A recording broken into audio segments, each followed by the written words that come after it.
Let's go, baby! We're in the dance! Let's go! Woo! Get it! He gets away from Josh Sweat. Keeps the play alive. Lofts for Conner! One-handed catch! What a day for James Conner! Come on!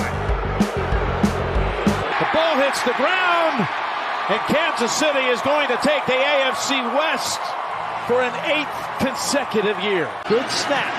Good hold. Crosby's kick is no good!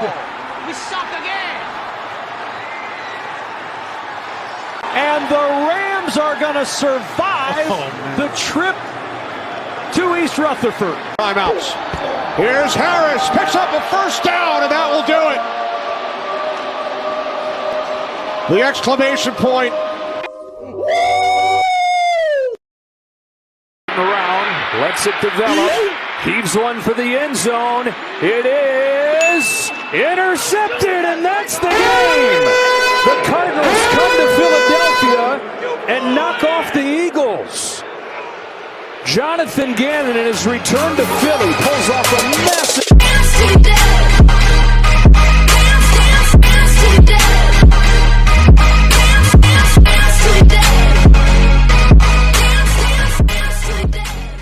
And with that, what is going on, guys? Welcome back to the Fun NFL. Of course, Happy New Year. We have a big schedule to go through, so I'm going to get through these injuries quick, so, of course, you can enjoy your New Year's Day, and also, yeah, we can get into the playoff picture, because that is pretty big. But looking at the injuries, again, nothing much with the Commanders or the Titans. I mean, Will Levis did injure his foot. He might not play Week 18, of course, trying to spoil those Jags playoff chances. Niners, again, CMC's questionable, but, guys, he probably won't play. Again, the Niners are probably going to rest their starters. Seahawks have a couple guys banged up. Keanu Neal really messed up his ribs. That was during practice last week. Whatever, though. Yeah, Devontae Smith injured his leg. Nakobe Dean could be back. They need him for Week 18. The Giants had some guys that got injured. Jason Pinnock, probably the biggest dude. Saints, nothing crazy. Same thing with the Patriots. What is it called? Of course, Tua Tagovailoa did injure his shoulder, but that was because they were getting absolutely spanked. So, yeah, of course, they played in the last game of the season. Raiders, Rams, blah, blah, blah. Chargers, yeah. Nothing much for the Jags either. Oh, yeah, Albert Jackson for the Rams. He had personal issues. Texans, same type of thing. Yeah, I really hope Albert Jackson for the Rams can, I hope he's good. But, yeah, Packers, nothing much. Broncos, same type of thing. Panthers, I mean, everyone's injured on their team at this point. Eddie Pinheiro really messed up his hamstring. He could not kick. Josh Allen, I guess, injured his shoulder, too. I guess so. Yeah, nothing much. Keep going up. And looking at this, today, nothing much for the Commanders. Again, Jacoby Brissett, we'll see if he plays in Week 18, try to spoil the Cowboys' chances at winning that division. Niners, nothing. I mean, guys, some guys got concussed, but some of them probably won't play. We keep going up. Steelers, Micah might not play. We'll see. Again, they have the first game of the week. What is it called? Zach Wilson and concussion. I really want to see him beat the Patriots in New England. That would be hilarious. Some guys for the Patriots, Jalen Naylor, concussion. He might not play in Week 18. Of course, they're trying to keep their playoff hopes alive again. Thigh? Okay, whatever. Something with the Rams. But nothing much for the Chargers either. Keep going up. Where's the Dolphins? The Dolphins are somewhere on here, right? Oh, yeah, for the Dolphins, here we go. Bradley Chubb, he is feared to have torn his ACL. It was a really ugly play. There's a chance there's a really good chance, actually, he'll be out for the rest of the season, which really sucks if you're a Dolphins fan. Obviously, Jalen Waddle will not play. He's questionable for that game against the Bills next Sunday. Again, Trevor Lawrence, we'll see if he plays Week 18. I imagine he will. Brock Wright, hip, a little got messed up. Obviously, that just came out. Cortland Sutton and Brandon Browning are going to try to end the season well. See if they can get on the list, but again, it doesn't really matter. And DeMar Hamlin's also questionable. And again, Kyle Hamilton knee. We'll see if he can play in Pittsburgh, but he probably won't anyway. And then obviously some guy for the Cardinals also injured. But actually, we get into this, like the actual important stuff. Here we go. Playoff picture is right here. The Bears got eliminated because yeah, the Vikings and Packers did not tie. That's probably the biggest thing about that. But either way, looking at the playoff scenario. All right. Teams that were eliminated. Patriots. I mean, they were already eliminated. Yeah, all the teams in the. Oh, yeah. My bad. The Bengals and Broncos, considering they don't have any head-to-heads, they can't make the playoffs. They were eliminated on Sunday despite, again, the Broncos winning. Raiders, of course, their loss eliminated them from the playoffs. Also because, again, the Chiefs did clinch the AFC West for the 8th consecutive year, my bad. And they are locked in the 3 slots, so they'll probably rest their starters because, again, the Dolphins are technically in the 2 right now, but again, that Dolphins and Bills game next week, again, Sunday Night Football, end of the season, that'll decide division, AFC East Championship. First time we've had a game like that since all the way back in 2019. That was a crazy game. We'll see if that happens again. But, yeah, the Chiefs, the only way they're going to host the AFC Championship is if the Ravens did what they did back in 2019. By the way, the Ravens have clinched the #1 seed in the AFC and are probably resting their starters next week. And, of course, yeah, the Chiefs, the Chiefs are going to have the Dolphins lose in the first round of the playoffs or the Bills. They're going to get, like, a huge upset. And then the Chiefs also have to, have the Ravens get, pull a 2019 for them to, again, host the AFC Championship. So, or host host a divisional round game because they're in danger of Mahomes playing his first ever road playoff game. Browns, though, are locked in the 5 seed. I mean, they could win, I guess, against Bengals next Sunday, but that'll be interesting what they try to do there. My guess is they'll have Joe Flacco play for a half because, again, the mini bye week. Jaguars, again, they have to win. If they win, they're in. They can still make the playoff spot. Again, we'll get to the scenarios next week for them. Bills, again, like the in-depth scenarios. Bills, of course, again, they can actually go from all the way up to the 2 seed to out of the playoffs. So, very risky, interesting spot for them. Colts, again, winner go home against the Texans. Texans, same exact thing. Again, if they win both of those teams, they'll get in a wild card spot. At the very least, they could win the division. Steelers, they need, they need the Jags to lose to make the playoffs. I think that's the bottom line for them. But they're still in it. And then, obviously, in the NFC, the Niners clinched the 1 seed because of this. We'll get to that soon. Lions and Cowboys, obviously, they're a mess right here. Cowboys, all they need is to either have the Eagles choke or to not lose. And then they're in the playoffs. So, yeah. Not lose against Commanders, but that was easier said than done. They got smacked by them last year. The Lions, again, they're basically locked into the 3 seed. I wouldn't say for sure, but they basically are. And the Cowboys lose, they can get the 2 seed. Rams, they clinch the playoff spot. Let's go, boys! Yeah, but yeah, of course you saw that in the reaction of the intro. But we'll get to that Rams game later. Bucks, obviously, they win or go home against the Panthers, and obviously Packers, they have a very good shot in the playoffs. As long as they don't screw up in Lambeau against a Bears team that they have dominated for a long time. Seahawks, Saints, Vikings, Falcons all have chances to get in. The Vikings need the Saints. They need the Saints, Seahawks, and Packers to lose to make the playoffs, and they need to win. So that's a lot.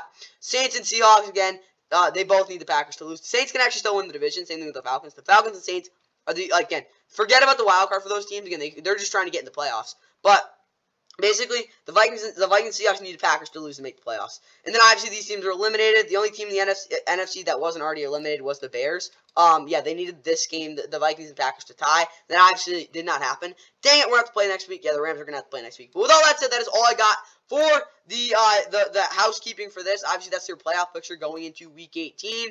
And I will also go through the schedule again, like on probably Saturday. But that's all I got for you guys. Again, let's get into our first game. Yeah, Patriots and Bills. This game was very weird, but it was also pretty entertaining.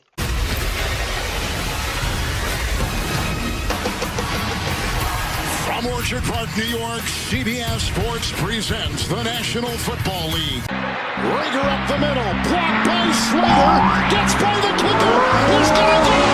It's a foot race with kiss him goodbye! 1st and 10, Parker in motion, up the middle they go, ball down, intercepted on the ricochet, it's picked off on the ricochet, at the 20-yard line. 3rd downs this season. Here is a 35-yard field goal. It is away in the position. The running back is Harris. 1st and 10, intercepted. Picked up by Douglas. Here he goes, weaving inside the 15. Here comes the push. 2nd and goal. Shoved. Close. Touchdown. They just rule it. Looking into the nickel. Zappi. A block by Owenu. Outside they go to the 6'6" Farrell Brown. Ball's out. Oh, it is out again. Another turnover. Look both ways. You got to pick a side, and unfortunately for the Bills, Josh Allen picked the wrong side that time. Pass from 24. This is on. Intercepted. Picked off by Douglas. Breaking tackles. Got a block. Finds again. He is gone. Douglas on the move. Zappi to throw. Here they come again with heavy pressure. It's off to Harris. Getting blocks. From the backfield. Zappi Tank takes his arm, moves it. He's on here. No one is there. He's going to take it in for 6. Seppi. Gilliam trying to give a block to fullback. Going deep downfield. Intercepted. Picked off by Austin, the former Bill. No wind. 36 degrees. 47-yard field goal. And wide left. Gilliam's got a 5-man rush, and he goes deep. And he's got Kincaid. Duggar will make the stop at the 12. Fierce against the run. The push.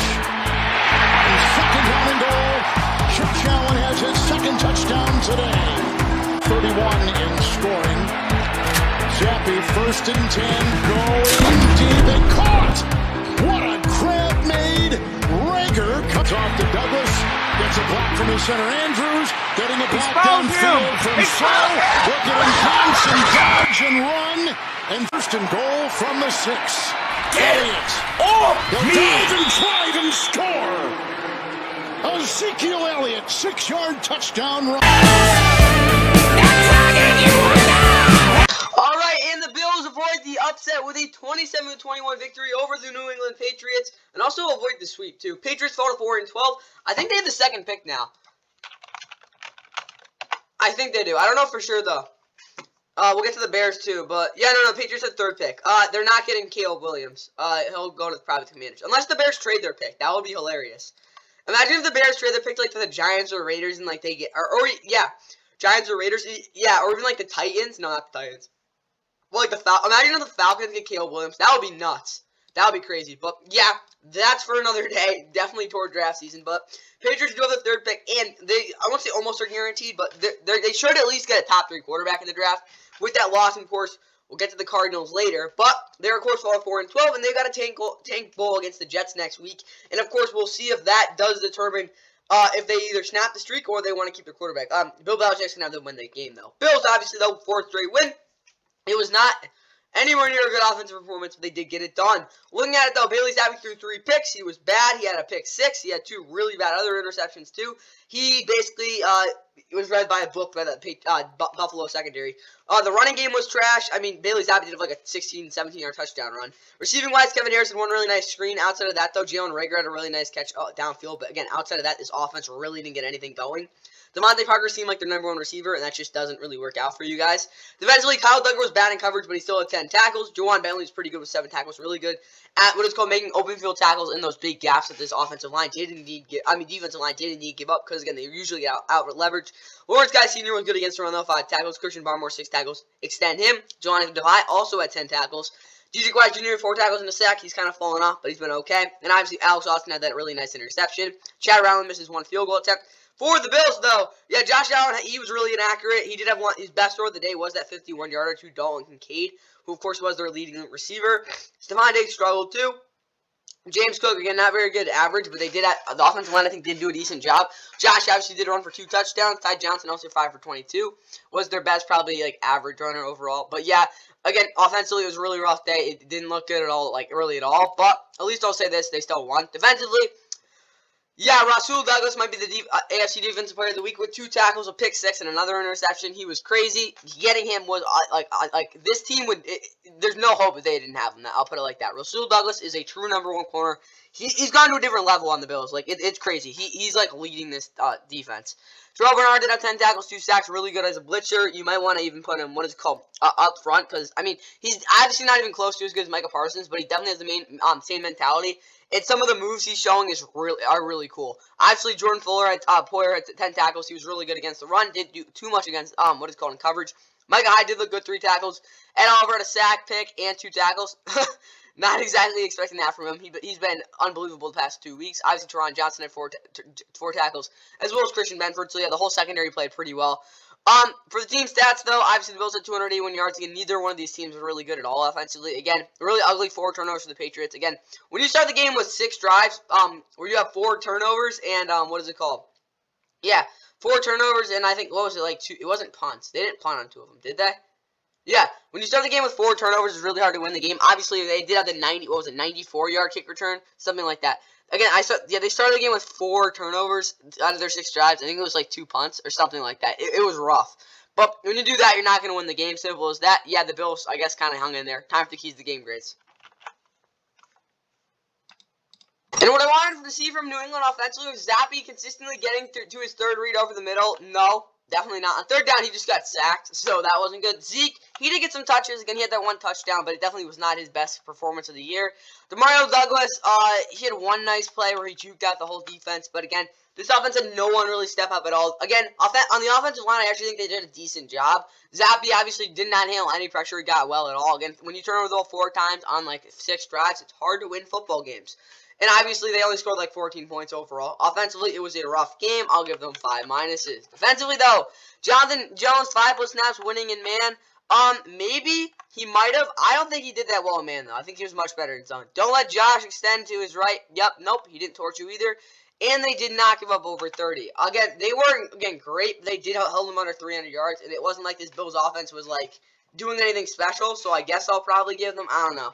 I'll give them, like, a plus, honestly. I think they did do a decent job. Again, they did have some drives where I'm like, eh. You know, I'll actually give them 2 pluses. They did do a decent job. Now let's look at the Bills. Yeah, Bills offensively, that was about as bad as I guess you could put it. James Cook obviously did not have a good game. I mean, he did break, I think, 2 tackles, but yeah, the offensive line definitely didn't, they helped him out, but he just, again, didn't do too much with it. They didn't get nearly anywhere close to 40 points. Stephon Diggs did not get 7 targets. I think that is actually a good thing. Again, he actually wasn't even on the field for the 4th quarter, weirdly, for most of it. And get out, do an early lead. They did do that. Offensively, again, it wasn't a good game, but, I mean, or even a decent game. So, I'll probably give them, like, 4 minuses. Pretty sloppy. I guess they kind of put it together. Yeah, you're going to have to be better in Miami next week, for sure. Defensively, though, continue to use multiple different sets to fit the run and gain leverage from pre-snap. They didn't really gain actually much leverage at all pre-snap. It was just their guys getting off blocks individually and again making plays. So I'm good with what they did there. Make sure Tyrell Dotson is covering the back out of the swing patterns. Yep, that's why Bailey Zappi got pressured a lot, and Terrell Bernard was really good there.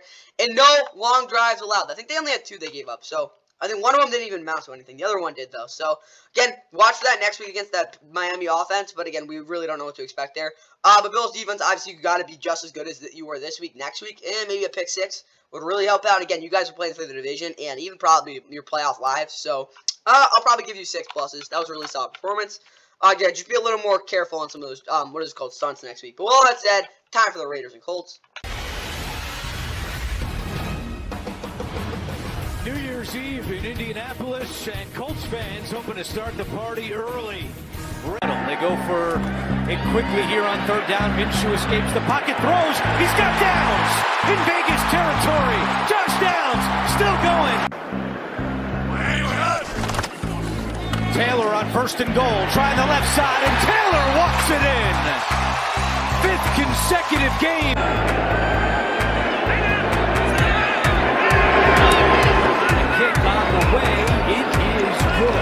Winding down, Myers looking to throw it back to O'Connell. O'Connell with nobody home deep, and O'Connell throws it back to Myers. Minshew pressure coming, taking a deep shot. Pierce is there. Touchdown! O'Connell fires to the end zone. Devontae Adams has it for a touchdown.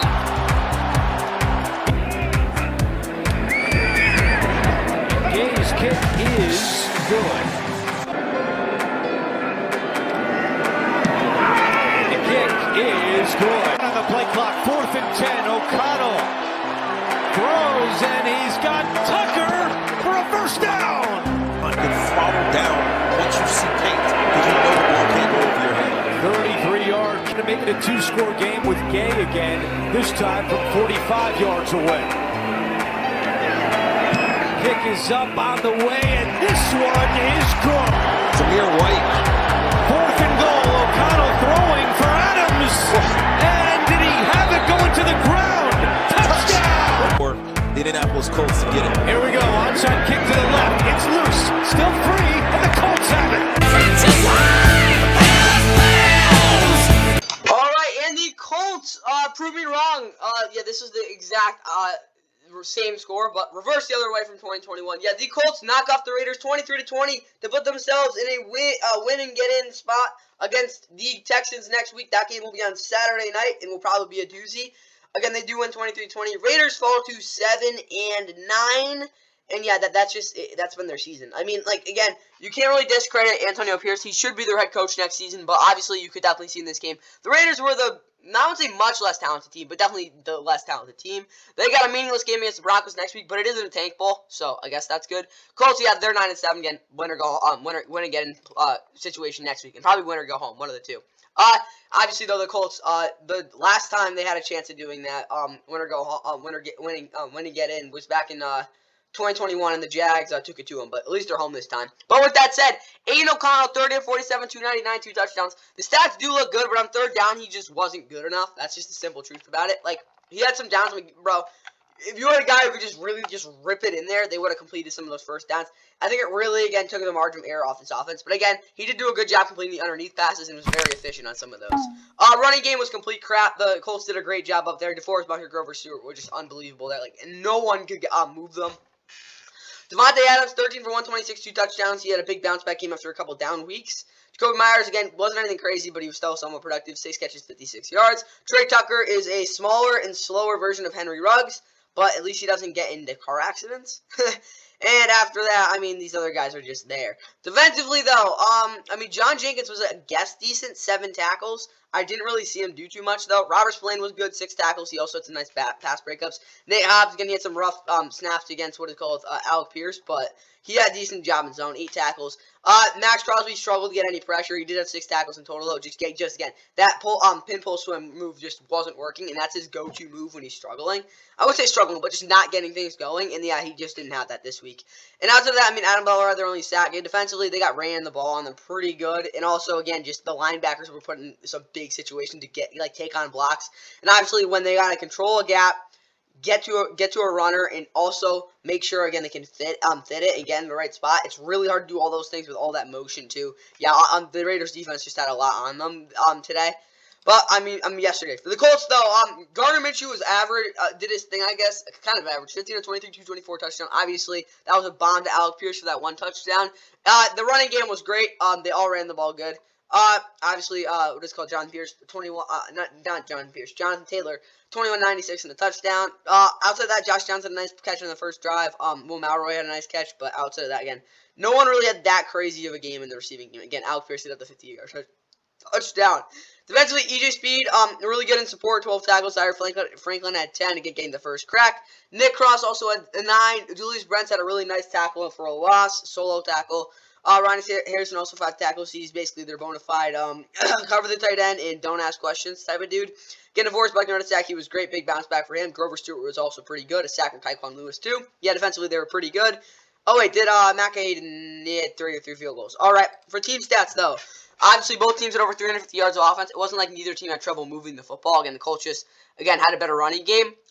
Third down, yeah, the Raiders definitely had their struggles. I mean, I wouldn't say the Colts were anything crazy, though. I mean, they were decent, but still. Total plays, obviously, the Raiders had more because they did the ball longer, but really the story about this game is, again, third down, and also, again, the Colts just had a couple more big plays, and also, again, could the ball win. Again, they got up by 10 points, too. That also helps. Time for the keys to the game grace for both these teams, though. Raiders offensively, Aiden's going to have to make some big throws downfield. Not really, actually. I don't think he had to make too many. I think it was like 2 or 3. It wasn't like, again, it was more, I don't know, it was on third down, he just wasn't able to fit in some of those windows. Hunter Renfrow didn't do anything. They didn't even run the ball close to that. Again, it was more on Aiden O'Connell. He was getting efficient underneath, but at some point or another, you're going to have to take some shots downfield, and they just did not have them. This game lacked a lot of explosion. For that reason, I got to give them 2 minus. No, I'm going to give them a minus. I don't think they played too bad. You know what? I'll probably give them an equal sign. Because, again, it was just, again, they didn't have that oomph when you needed it. Defensively, they'll feast on some plays underneath throws from Gardner. Not really. Gardner was just trying to throw the ball where they weren't. Pretty simple there. Make JT pay for trying to run the over dudes for first downs. Again, they simply just weren't able to get off blocks. And for that reason, JT just had a couple really big lanes. And went on fourth down. Again, no, they didn't. They had some bad. I think really the only opportunity they actually got was on that 4th and short, and they just had no shot at stopping it. So I don't know. Offensively, I'll give them 4 minuses. A little disappointing. I don't think they were completely bad though. It was just a struggle overall, and they did do a decent job though at responding at some points. Now let's look at the Colts. And for Indy, big plays are your friend. Yep, run some RPOs options to Michael Pittman. They did that twice and actually do something on 2nd and short. They were productive there. Offensively, everything I asked them to. 3 pluses. Solid day. Just do that again next week against the Texans. then you have a shot. Defensively, for us, again, he was great. Juju Brents, again, Moore actually better against the run. I don't think Kenny Moore didn't play, so he didn't really trust what's called his leverage package as much. He was more just playing disciplined football, which I guess was good. But at the same point, he did sacrifice some opportunities to force a turnover or two.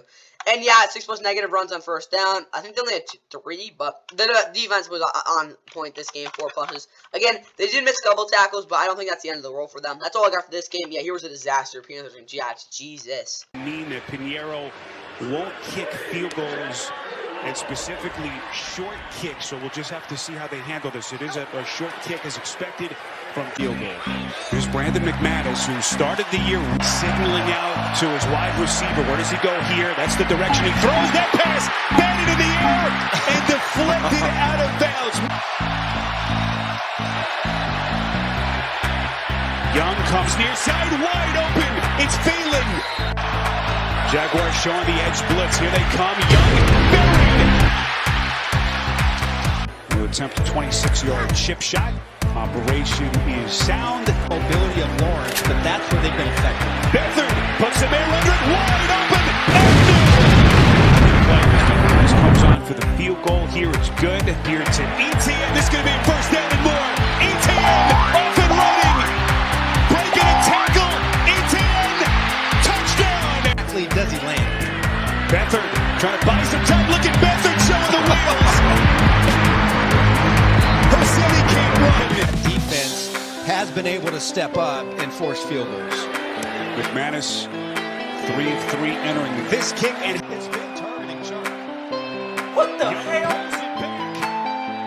Delivers towards the end zone, and it's incomplete. First and goal. ETN extends football. No. Came out. I think it's out. Boy, it looked like the Panthers had a shot at it. So that's a big one here for Jacksonville fans. Young able to escape, throws on the run. It's deflected and picked off.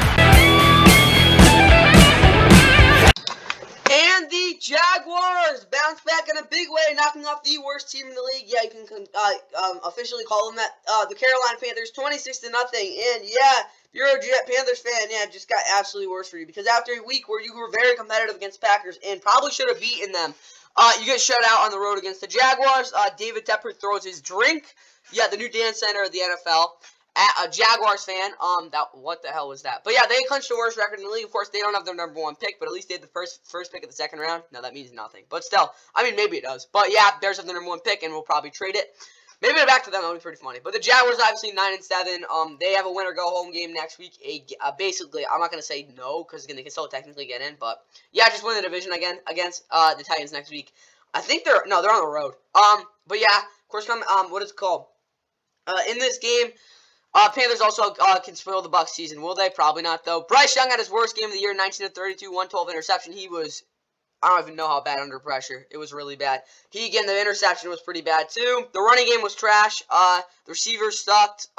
Defensively, I don't really know what to say. I mean, they had some pressure. Brian Burns had a sack in the first quarter. Deion Jones also had a nice sack. They were okay against the run. I'm not going to say good because, of course, I'll say this. Their run fits were decent, and they did set the edge at some points. But, again, the gap control actually was probably their best part of this game. Again, up front, like Derek Brown, Marcus Haynes Sr., they did not get out leverage in this game. They did a really good job of getting to those inside and outside shoulders of those guards to make it really hard for them to get moved out of the way, to make it easier for, again, guys like Travis Etienne Jr. to just blast through holes. That's probably the best thing about this team in this game. But, obviously, Turgos Montes also had a sack. Eddie Pinheiro got hurt. It was not a good situation for them. For the Jaguars, though, CJ was okay, I guess. He did his job, 17 of 24, 178. Of course, Travis Etienne Jr. Overall, again, 62-yard touchdown. Best game in a while for him. Of course, he wasn't exactly efficient, but, again, the 6.4, I'll take it, for sure. Evan Ingram, 6 for 60. He was really good. Didn't do anything stupid. Jamal Agnew did catch a bomb. Outside of that, though, no one really stepped up as a receiver. Again, Travis Etienne Jr. again was pretty good. Thank you for having a good game in fantasy. I think you got me like 30 points. Maybe not 30, but no. Around 30 points. Tyson Campbell came back, and he was really good at 8 tackles. He made it really hard on anyone to get open. Trayvon Walker, 6 tackles, 2 sacks. His, stab move in the first quarter was just gross. And then he obviously started using scissors and crap like that he has obviously developed over the past couple of years. And it was crazy. Josh Allen now 16.5 sacks in the season. I think that ties Calais Campbell.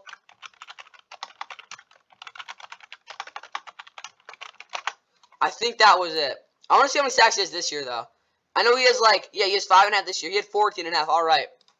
Jaguars single season sack record. All right, I think, yeah, Josh Allen said it. 16.5. Holy crap. Yeah, Josh Allen is an elite pass rusher. I think he's a free agent, too. Free agent. I swear he's a free agent. Yeah, he is a free agent, guys. Yeah. Alright, guys, Josh Allen, he's going to be probably the biggest guy in the market. Because he gets a ton of pressure, too. Like, don't get me wrong. Again, he's decent against the run. He's got really good, different moves. There's one move, I don't even know how to describe it. It's like a fake spin move while he chops down. It's a very bizarre move, but that's his best move. It's like, if you, again, probably none of you guys watch baseball, but there's a guy named Kodai Senga on the Mets. He has a ghost fork. That's basically what Josh Allen's best move is. But after ranting about all that, Devin Lloyd had 7 tackles for Luo Kong 6, probably his lowest output of the season. Antonio Johnson also had an interception. Roy Robertson Harris also had a sack. They got a ton of pressure on Bryce. Brandon McManus hit his 4 field goals for 1 team stats, though. Yeah. 124 total yards is not going to get it done if you're the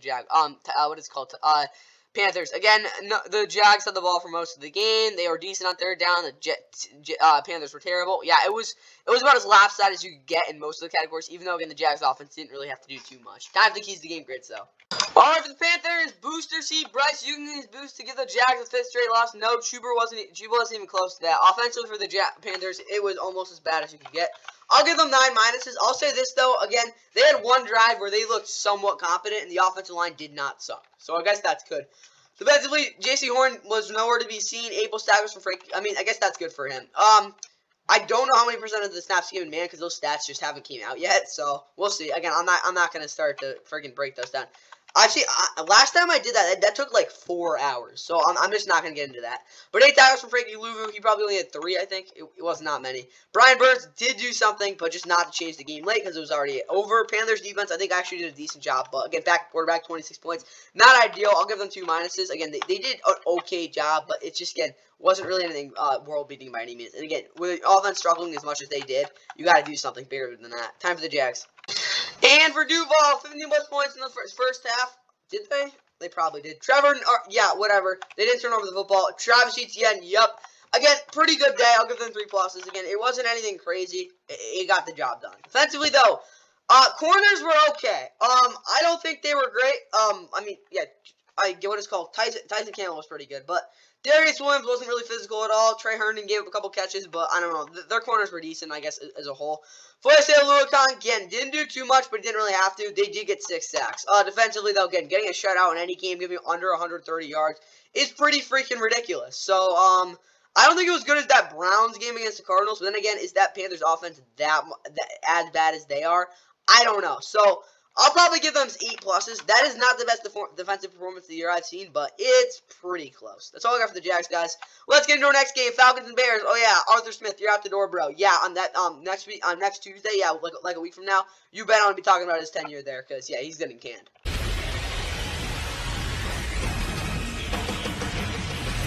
On a snowy day in Chicago, the Bears and Falcons meeting for the 30th time. For Young Wei Koo. Snap clean, pitch, well short. Wei Koo missed field goal. Justin Fields to work. Has DJ Moore into the breadbasket. Inside the 30-yard line. 3rd down and goal. Fields flings back corner. Moore. Touchdown Bears. He was still taking his steps, it looked like, but Koo hits the upright. Why he's supposed to be doing certain things, like throwing the ball deep to DJ Moore, out of bounds, just shy of the 30. Taylor in motion. There is Fields in his legs, dances outside, stretches, touchdown, Justin Fields. The body catch, Algier marches, still with space, breaks through. Tyler Algier, does he have enough? Yes, sir. Tanyan in at tight end, handed off. Johnson marches through. Touchdown, Bears. 8 through the light snow. Heineke over the middle. It's a diving interception. DJ Edwards. Santos And this is going to be returned by Alford. Now pancakes in the NFL. Herbert this time has the first down, and more explodes down the sidelines, cuts in. Santos, who signed a contract extension last. Clean snap, Koo gets it. Third down, 8 to go. Fields pressured immediately. Athleticism escapes that one. Fields, are you kidding me? Heineke, play action. Looks right and then back left, and one of those rookies makes a pick at Tyreek Stevenson.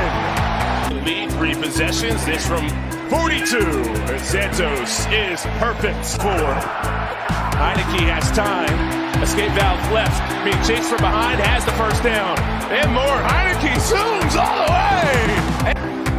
Fields spins out of it. How did he do it again? Houdini's to the outside. Lowers the shoulder. Santos, a 42-yarder to make it a 13-point lead.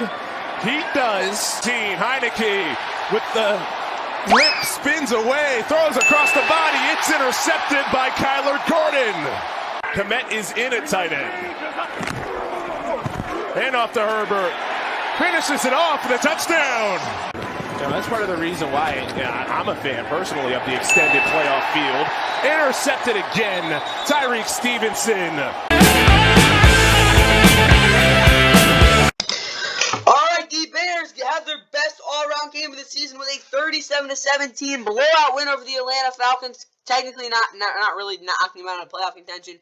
Bears, though, go to 7-9. They are now, what is it called? They started 0-4, right? They've won 7 out of their last 12 games. Wait, they were 3-8. Never mind. They've won 4 out of their last 5.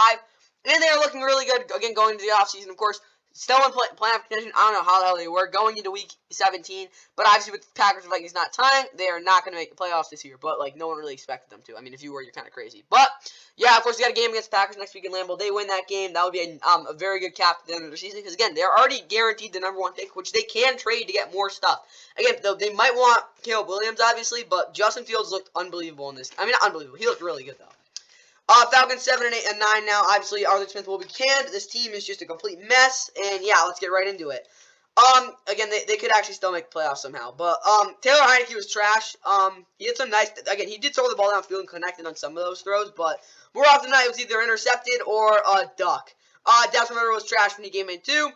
Of course, Bijan was okay. I wouldn't say he was good, but, he was decent. Taylor Heineke did have, of course, that, like, 27-yard touchdown run. That was very random. Tyler Algier forced the 75-yard screen pass again. Yeah, you know what? I don't know. Because, again, Taylor did throw the ball downfield in this game. Yeah, the 75-yard does really skew this, but I do think he actually did do a decent job throwing the ball downfield, despite, again, those numbers. Drake London, 4 for 56. Again, just not good. And obviously Kyle Pitts had his worst game of the season. Defensively, though, Justin Bates, 11 tackles. He didn't, didn't have, nothing over the middle of the field. He just basically came up and played linebacker. Ken Ellis did have a sack, really good blitzes, as well as 9 tackles. DeMarco Hollins was good, 6 tackles. Not as good on covering the boundary, though. Lawrence Carter had a sack, and Lenzel Carter had a sack and 3 tackles. The corners were both had some rough, both had rough days. Specifically, Clark Phillips. Yeesh. But I'll say this: Richie Grant was okay in coverage. On a big key, he got some pressure. They did have 3 total sacks. At least they got some pressure. Adrian Terrell is also nowhere to be seen. I guess that's kind of good. Obviously, though, Young Okudah missed 2 field goals. A rough game for him. What happened to Jeff Okudah? Is he still injured?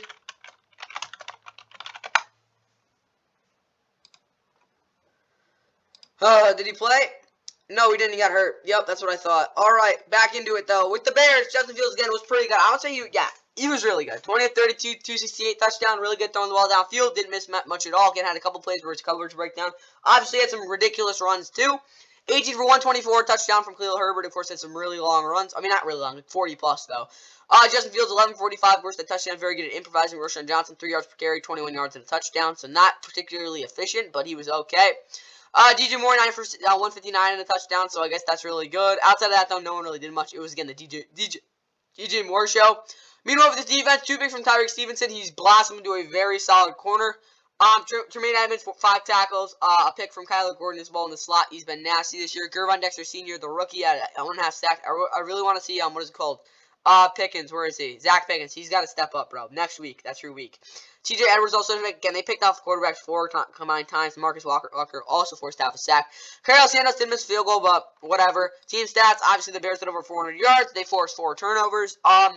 They were okay, but not great on third down, and did the ball a lot longer. Dominant win for the Bears. Time for the keys to the game grades for both these teams. For the Falcons offense, Taylor managing the game like and that's it. No, he did the complete opposite. Like literally the complete opposite of what I asked him to do. Whatever though. Drake London with a touchdown catch. Nope, they did not run the ball for No, they didn't.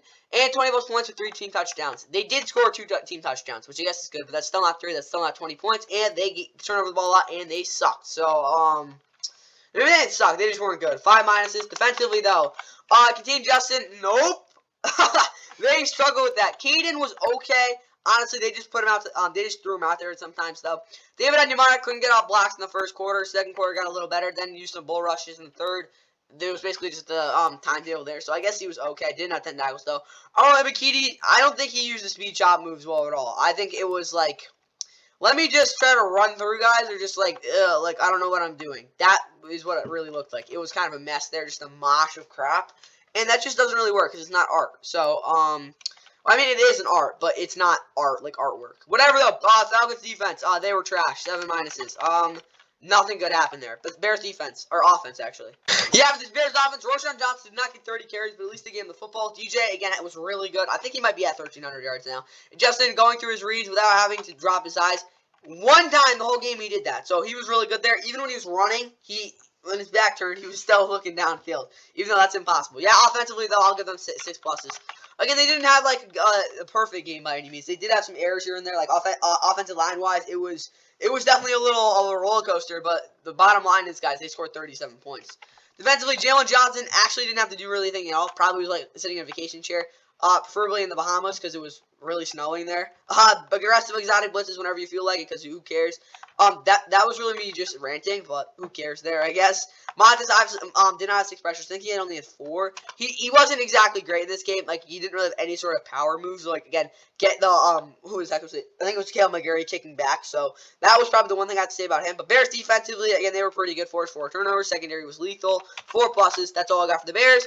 Time for the Tennessee Titans versus the Houston Texans. Here were the highlights, and yeah, this is really what describes the Titans season, because Derrick Henry is washed.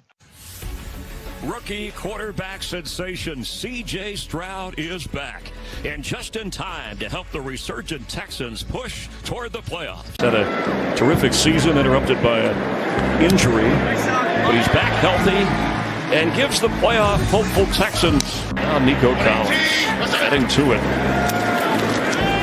Now dumps it off.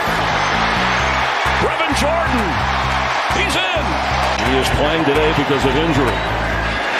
And Levis is hammered. The ball's out. Titans, Sheldon Rankins. And he nails that one. From 53 yards, it's up, it's out, and it is just in it good. Just kind of nailed everything, including this one. Tannehill throws, knocked away. Up there, and from 51, he got it. And the Texans take care of business with a 26-3 defensive showing as they outscored the Titans offense. 26-3 was the final. Again, winner, yeah, I think it's winner go home next week against the Colts on the road. I mean, there's still probably, no, they won't go home because they'll be on the road. Never mind, win. Titans fall to 5-11, and again, this has been an atypical year for them on many fronts. They can spoil the Jags season, though, so I mean, it's not totally over for them. And also Saturday night for the Texans, so it is a short week. Ryan Tannehill makes me want to puke. He made 3 good throws, so I guess that's good, but, bro, please retire, or, like, go to a backup. I just don't want to see you until, like, the Titans offense looks so bad with you there. Yeah, Will Levis got absolutely murdered on that one play. Just, again, it was awful. Bro, I think he, like, broke his foot or something. It was ugly. Again, the scoop and score on that play, too. Derrick Henry, you know when Derrick Henry, has his worst 2 games of the season against the Texans, You know there's something wrong with this Titans team. Again, it's just been, again, an atypical year for them. Receiving-wise, DeAndre Hopkins actually had a decent day, 7 for 72. But again, outside of that, like, no one can get open. Like, Traylon Burks is such a freaking bust. And outside, again, Chizikonko, you can't expect him to be your best, reliable guy underneath, because that's who's going to get taken away every play. Also, because he's not going to be respected as a blocker either. He just hasn't done that yet. So, again, Chiz is he's probably the guy remaining on this offense, outside of Pete Skoronski, for probably the next 10 years, outside of Will Levis. Again, if there's two guys I'm betting are going to be on the Titans next year, it'll be Chizikonko and Peter Skoronski. Outside of that, though, who the hell knows? Defensively, though, I mean, they didn't have to do too much at all. Again, it was just like a straight-up average performance around the whole defense. I don't think anyone played outstanding. I don't think anyone played bad. I think that was all, like, simple. Again, some guys played a little better than, like, obviously Harold Landry was pretty good. Kevin Wallace was good in the slot. He played on this one. Roger McCreary had to bounce outside. But Elijah Molden, again, a couple big plays over the middle. But outside of that, again, no one was really, like, outstanding or bad in this game. Aziz Al-Shire was actually really good at wrapping guys up, though. I'll say that on the edge. So, yeah, I hope he'll probably be the one stand out. Nick Folk get a 53-yarder, though. Texans-wise, CJ Stroud was good. 24 of 32, 213 touchdown. Didn't push the ball downfield. Didn't really do much of anything, but it worked.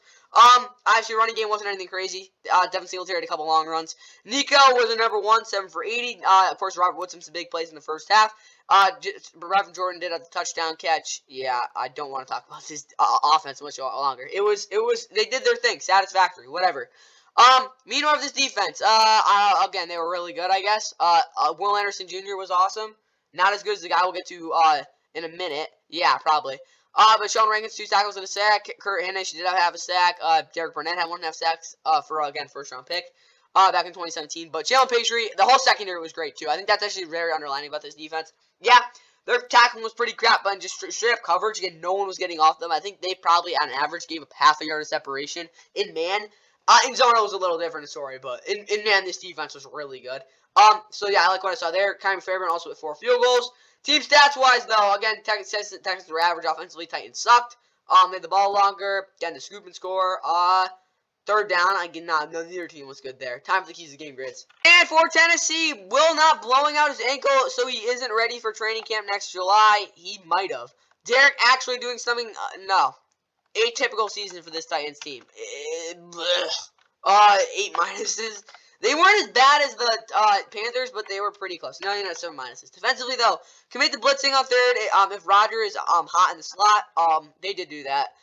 Again, this defense was straight up average. I don't think they were actually bad or good. It was just ugh. Yeah, I don't want to talk about the Titans anymore, guys. It's just been a rough season for them. Time for the Texans. Same type of thing. Nothing really happened. CJ was good. Again, Devin Singletary got his 15 carries. Nico, he might have had 10. But, again, the offense was okay. They got it done. I'll give them 2 pluses.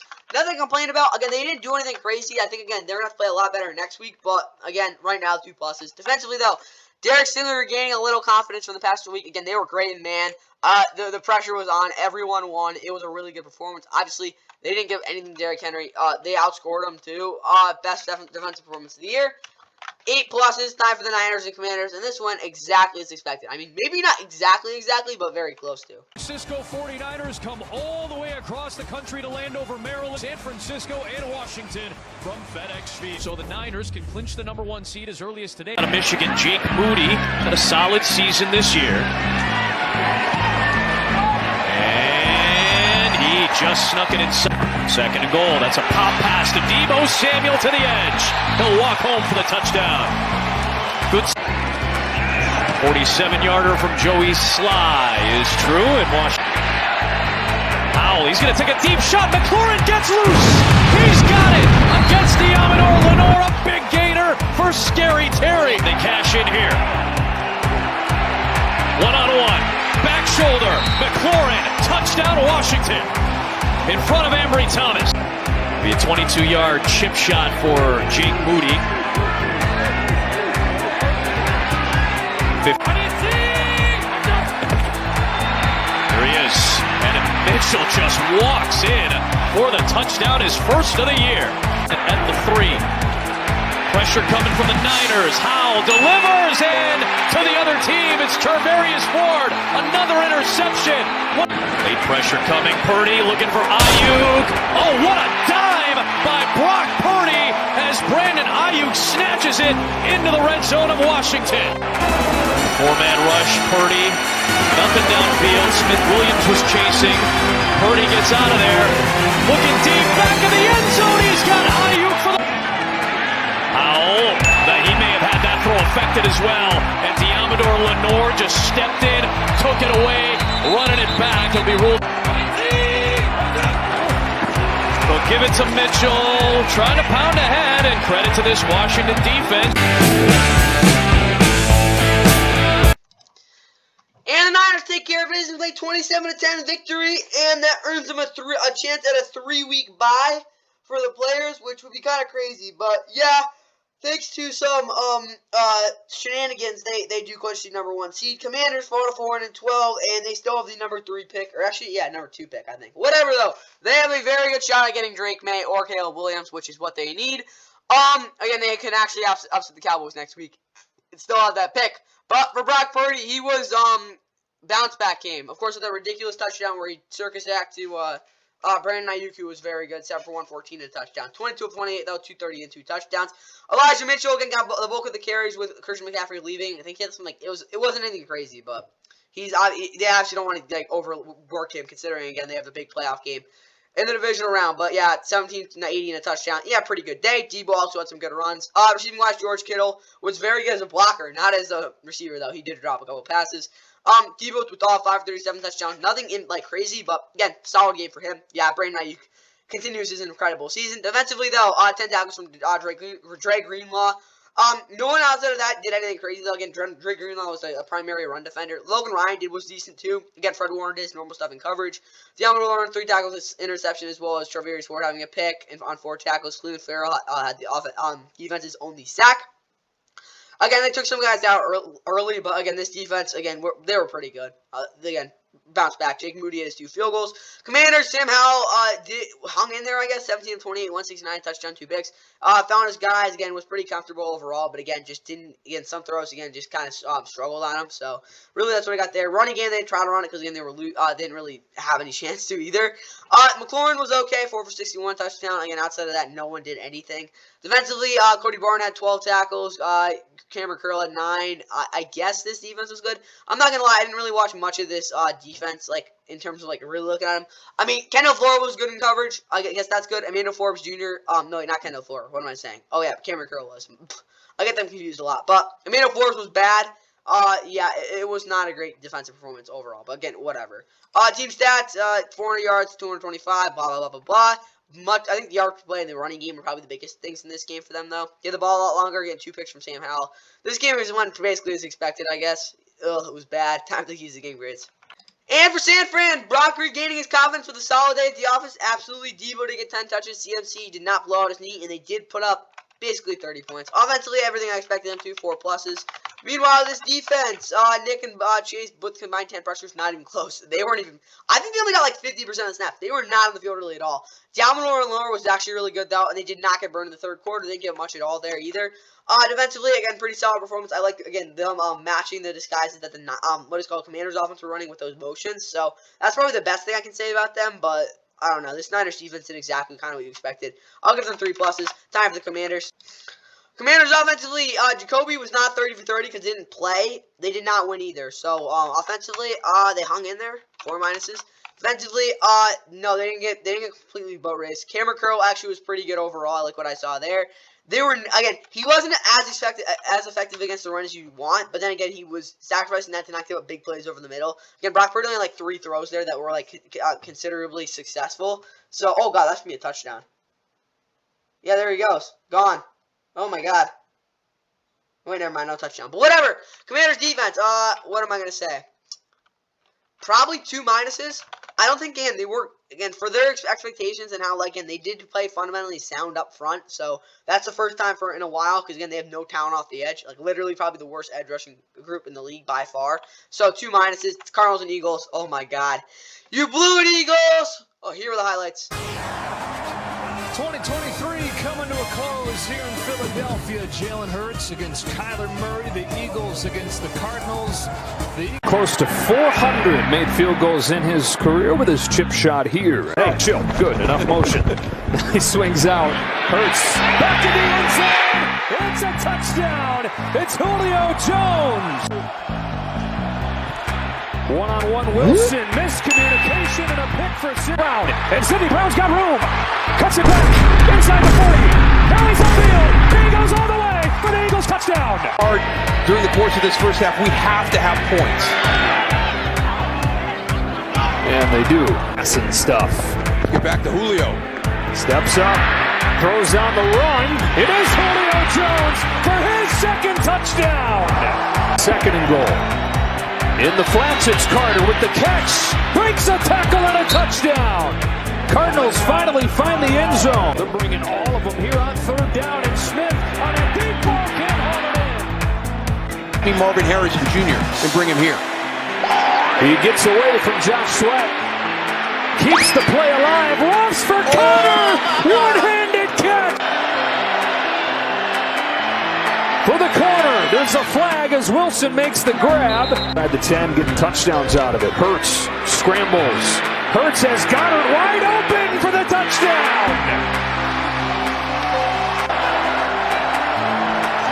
Pressure coming. End zone. Wilson. Touchdown. The fourth down gamble pays off. 3. And if there's one thing you've been able to count on as an Eagles fan, it has been that guy. First down and 10. Sideline toss. Dortch again. Breaks a tackle. Greg Dortch cuts it back. Inside the 10. Down to the ball. Connor again. Nose down. He's in for the Cardinal touchdown. Arizona takes the lead with 32 seconds left. Zit. Hurts waiting around. Lets it develop. Heaves one for the end zone. It is intercepted, and that's the game. Oh my God, bro. How do you lose this, Eagles? Holy crap. Worst loss of the year by any team. It's not even close. Oh my God, this was so bad. But yeah, the Cardinals moved to 4-12. That's not saying much. They probably wanted to lose this game, but yeah, big upset. Don't win next week, please don't. But 35-31 was the final score. Eagles 11-5 now. 4 of the last 5 games they've lost. They have not played one game where they have dominated from quarter 1 to quarter 4. It has been a hilarious road for this team. Holy crap. How do you lose to the Cardinals? Holy crap. But, yeah, Kyler was great. 25-31, 232, 3 touchdowns, and that, the probably would describe the game, that pick 6. James, 26, 128, and a touchdown. He was bullish in this thing. Michael Carter, of course, absolutely torched Elijah Ricks, the rookie. Kyler was okay on the ground, I guess. Greg Dortch obviously just absolutely roasted everybody in that one play. Trey McBride continues to show he's a franchise tight end. Michael Wilson was okay with that touchdown. James Conner, of course, with the play of the day on that one-handed catch. Michael Carter also got a touchdown. Yeah, the Cardinals didn't punt either. So, that's crazy. Please don't beat the Seahawks next week, though. Please, I don't know. Honestly, I don't want you guys to get Marvin Harrison Jr., but we kind of need to have an excuse to, like, get a corner. Or, like, a reason to get a corner, because I don't know if the Rams are actually going to get one in the offseason, but that would be nice. But either way, for the defense, they were okay, honestly. They hung in there, which is really all you can ask. Budo was good. Emilio Ojulari got, like, 4 pressures, which is not typical for any Cardinals player. Dennis Gardick also absolutely demolished Jalen Hurts on one play. Joey Blount also had an interception. Defense did a decent job. For the Eagles, though, he didn't miss many throws, but then again, he wasn't, like, trying to throw the ball in the field at all. The interception was pretty ugly, 3 touchdowns, though. Running game was terrible. Yeah, you can say, yeah, DeAndre Swift, blah, blah, blah. They couldn't run the football. But, yeah, he had, like, 2 good runs in the first quarter, and after that, it was not good. A.J. Brown got locked up. Julio Jones caught 2 touchdowns. That's crazy. Probably more than he's had, like, the past 4 years. What's called Dallas Goedert, 547 touchdown. He was pretty good. He was really the only guy in this offense that I thought was that great. Again, they scored 31 points, which should be enough to beat the Cardinals. But when you have a defense that is trash and doesn't give a crap, you're going to lose football games. No one showed me anything. Jalen Carter had 1 play where he had a sack. And once and no one else is trying. I don't think I should try either. Eli Ricks, again, he's a rookie. He actually showed up. Again, he might have got exposed a couple times, but it wasn't like he was just like not trying. Sidney Brown could have done a lot better. 4 tackles and interception. But outside of that, Nick Moreau was the only guy making any sort of contribution on tackles. Kevin Byard was crap in coverage. Reed Blankenship saves a couple touchdowns, but terrible in coverage. Josh Sweat didn't care. Kelly Ringo sucked. Shaq Leonard, again, probably showed why he got cut by the Colts. Brandon Graham, bad. Yeah, this defense is trash. Jake Elliott did a field goal, though. Team stats, though. Obviously, the Cardinals had over 450 yards. 221 yards. Didn't punt. Had the ball a lot long, considerably longer than the Eagles were. We're good on 4th down. Yeah, Eagles, it's time to really worry now. This is panic mode if you're an Eagles fan. This is bad. Time for keys to the game grades. How do you lose to the Cardinals, guys? That's so bad. Cardinals offensively, Marquise Brown didn't play, but Kyler was actually very good with the football. And James Conner was really good, too. They didn't have to punt, so that probably tells you what type of game it was for this offense. Yeah, 8 pluses. They were great. Defensively, though, Cardinals defense, Dante Stills, I don't even think he was on the field for 10 plays. Not going to lie. Buddha was good. Obviously, they did create a turnover, too. Defensively, again, did exactly what I wanted them to. 2 pluses. Good job, guys. Again, you could have been better at some points. I think you guys missed a couple easy tackles here and there. Could have been a little better against the run at sometimes. But then again, the Cardinals, Eagles couldn't run the ball on you guys in the 4th quarter. Couldn't put in that punch on you, which is really what you wanted them to not be able to do. And yeah, with that said, that's all I got for the Cardinals. Great performance, guys. Please don't win next week, though. Wait, for your sake. But for the Rams' sake, please win. I don't know. Time for the Eagles.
Absolutely does, and it starts with his ability to beat you from the pocket. That's what he's going to have to do against. Welcomes you to the following presentation of the National Football. 16 on 4th down this year. Stafford looking for Puka Nacua. Does he make the catch? They'll rule it a catch on the field. Before Nacua in motion, here's Williams up the middle, plowing towards the goal line. Touchdown Rams. His 10th rushing touchdown. Pocket collapsing. Taylor flush throws toward the sideline, and the catch is made by Hyatt. Or this time, Stafford too tall. Was it intercepted?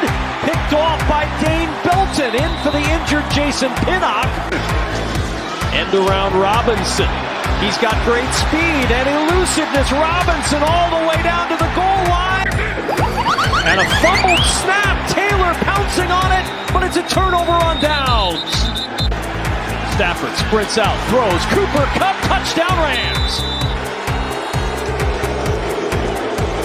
Low snap.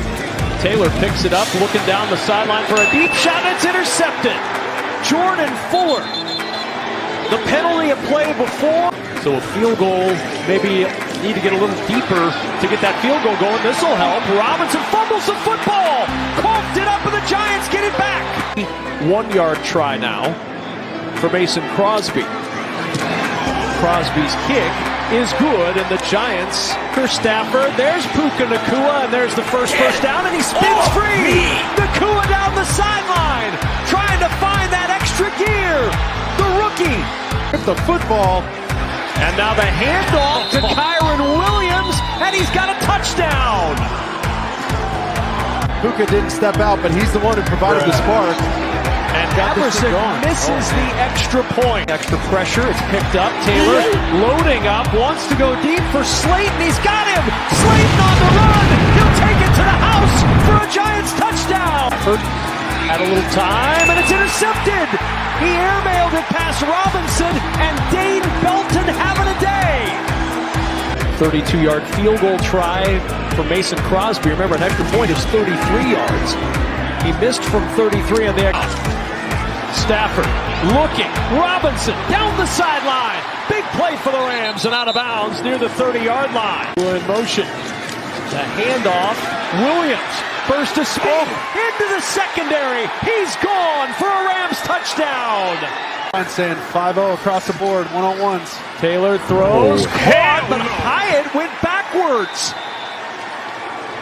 Asher coming from different spots all day long. 3rd and 7. Stafford in trouble and pressure gets him again. Okereke didn't have a sack before today. Chesky from the 6-yard line. Has a little bit of room in front of him. Out to the 20. And going to be breaking tackles. He's just on his feet. Oshesky looked like he was going down, and he may take it all the way. Oshesky to the house. No flags. It's Taylor to throw. Barkley's open. Barkley was wide open. It was going to be a walk-in two, and Taylor. Stafford. Pressure up the middle, and he's underneath Isaiah Simmons. For some of these drops. Taylor pressured again. Floats out on the run. He's got room to run. Tyrod Taylor in open space. Slides across the... His career long is 58. Good snap. Good hold. Crosby's kick is so good. Don't ask me how the hell we won this game, but we won this game 26-25 at MetLife Stadium. Now 4-0. That is Sean McVay against the Giants. And yup, we clinched the playoffs. Let's go, guys. Woo! Yeah, we're in the playoffs. Cool. But yeah, 6 out of the last 7. The Rams have won. Next week we probably want to win, so we don't have to go to Dallas. I mean, I want Dallas to be completely honest, but Rams-Lions first round is a lot more intriguing than that, because I really don't want to lose to the Cowboys, considering no 7 seed has ever beat the 2 seed in the playoffs. Technically, guys, it's been 3 years. Giants fall to 5-11, and yeah, you can see why they're a 5-11 football team in this game. That's just a simple truth. If you watch a Giants game, you're going to want to watch this game. Again, that's just the truth about how this game went for them. But yeah, the Rams, obviously, they did control the game going into the probably second half of the third quarter. But again, so Matthew Stafford, airmails, bot snaps, bad coverage, and offensive line not being able to handle blitzes. And again, the Rams' offense not having a plan for it was really the reason, again, this game was so close. But then again, the Rams played like crap, so it makes sense. Matt Stafford, though, 24-34, 317, touchdown, 2 picks. Both of his picks were his throws. He completely missed those throws. They were bad interceptions. Kyron, again, first half could not run the football really at all. But second half, again, had a 28-yard touchdown. Not too consistent, but that did have 3 touchdowns. So, yeah, pretty decent day. Puka also had some nice carries as well. Puka, of course, did the 82-yard catch and run, something like that. Had 5 for 118. Only needs 4 catches, for 29 yards to break the single-season rookie receptions and receiving yards record. DeMarcus Robinson, 6 for 92. He was great in this game. Again, the fumble, but whatever. Tyler Higbee, 6 for 62. Probably is one of his better games of the year. Cooper Kupp, I don't know, bro. He's just cooked. That's the best way I can put it. Like, at this point in his career, I mean, there are going to be games where he does look insane. Because, again, he's saving up those juices. Some games he does show up. But more often than not, Cooper Kupp looks like he's old. 4 catches, 27 yards, touchdown, though, for him. Kyron was okay out of the backfield. And Ronnie Rivers caught a ball. Defensively, Ernest Jones didn't look so dominant as you're usually looking to see from him. But he did have 13 tackles. Jordan Fuller was bad over the top. That's just, like, the most bland, what is it called? Not bland, but the most blunt way I can put it. But he did have 8 tackles and an interception. Akello, obviously, again, he did give up that 1 touchdown, but he did have 7 tackles outside of that. Byron Young, 4 tackles and a sack, and continued to develop. He did actually show some signs of actually having some sort of plan when he's attacking, what is it called, the guard. Not the guard, trying to get to the edge. But Aaron Donald had 2 sacks, 5 tackles. Kobe Turner, obviously, he's going to be the rookie of the year for the defensive rookie of the year. He looked like the best, probably, honestly, defensive lineman out of any player this week. 5 tackles, 2.5 sacks. He was bananas. He went off. Michael White had a half sack and 6 tackles, too. He actually looked okay, too. Yeah, this defense, again, they get some big plays, and they do scare me at times, but again, they were okay overall. Just be better next week, please. For the Giants, Tyrod Taylor had his best game in a long time, 27-41, 319 touchdown pick, of course, with the 80-yard bomb to Darius Slayton. Wan'Dale Robinson was also good as a receiver, but in the running game, obviously, Tyrod Taylor did his normal stuff. Saquon, again, very inconsistent, but he did have a couple of decent runs. Wan'Dale Robinson with a 24-yard end-around touchdown. Jalen Hyatt definitely had a better game than this does indicate. Again, he did have the 4th down play where he just ran a bad route. Simple way. He's still developing, guys. Like, he still doesn't really know for anything but a go route or a post, because his post has actually gotten a lot better. But yeah, this is how I'll put the receiving for. Defensively, though, Nick Platt had 8 tackles, Dory Jackson had 7, Xavier McKinney had 6. They did have a decent amount of pressure again. They brought the heat in this game for sure. Wink Martindale does make it hard on Sean McVay to what is called designed hot routes for Matt Stafford quickly, again, off the jump, because you never know where the pressure is coming from. That's basically what we got there. Dane Bellin was unbelievable. 2 interceptions and a forced fumble. The reason I say he's unbelievable is because the Giants defender, I haven't seen this year, that's been able to take advantage of all the opportunities that he was given. And again, very opportunistic player. I wouldn't be surprised if he gets starting job. Maybe not next year, but he was really good this week. Or at least on some team. Mason Crosby. Bro, I love Mason Crosby. He's my favorite kicker in the league now. Of course, he missed the game-winning field goal, and then also missed an extra point. Lucas Howardsick, I don't know why he's still our kicker, but he is. Team stats. Both teams had a lot of yards. Both defenses were inconsistent. Both, again, matching rushing yards, very similar passing yards as well in total. Yeah, the Rams had 3 turnovers. That's really the reason they lost this game. It wasn't not lost the game. They won the game. But, yeah, really why this game was so close in the end. Because, again, if the Rams just didn't turn over the football 3 times, I'm okay with the fumble, but Matt doesn't miss those throws a lot. Again, if he's just able to, again, be a little more, accurate. I'd rather have the leading these receivers over the middle. Because, again, if he misses them there, good chance they're not going to get the football. Because, again, these passes will be hot.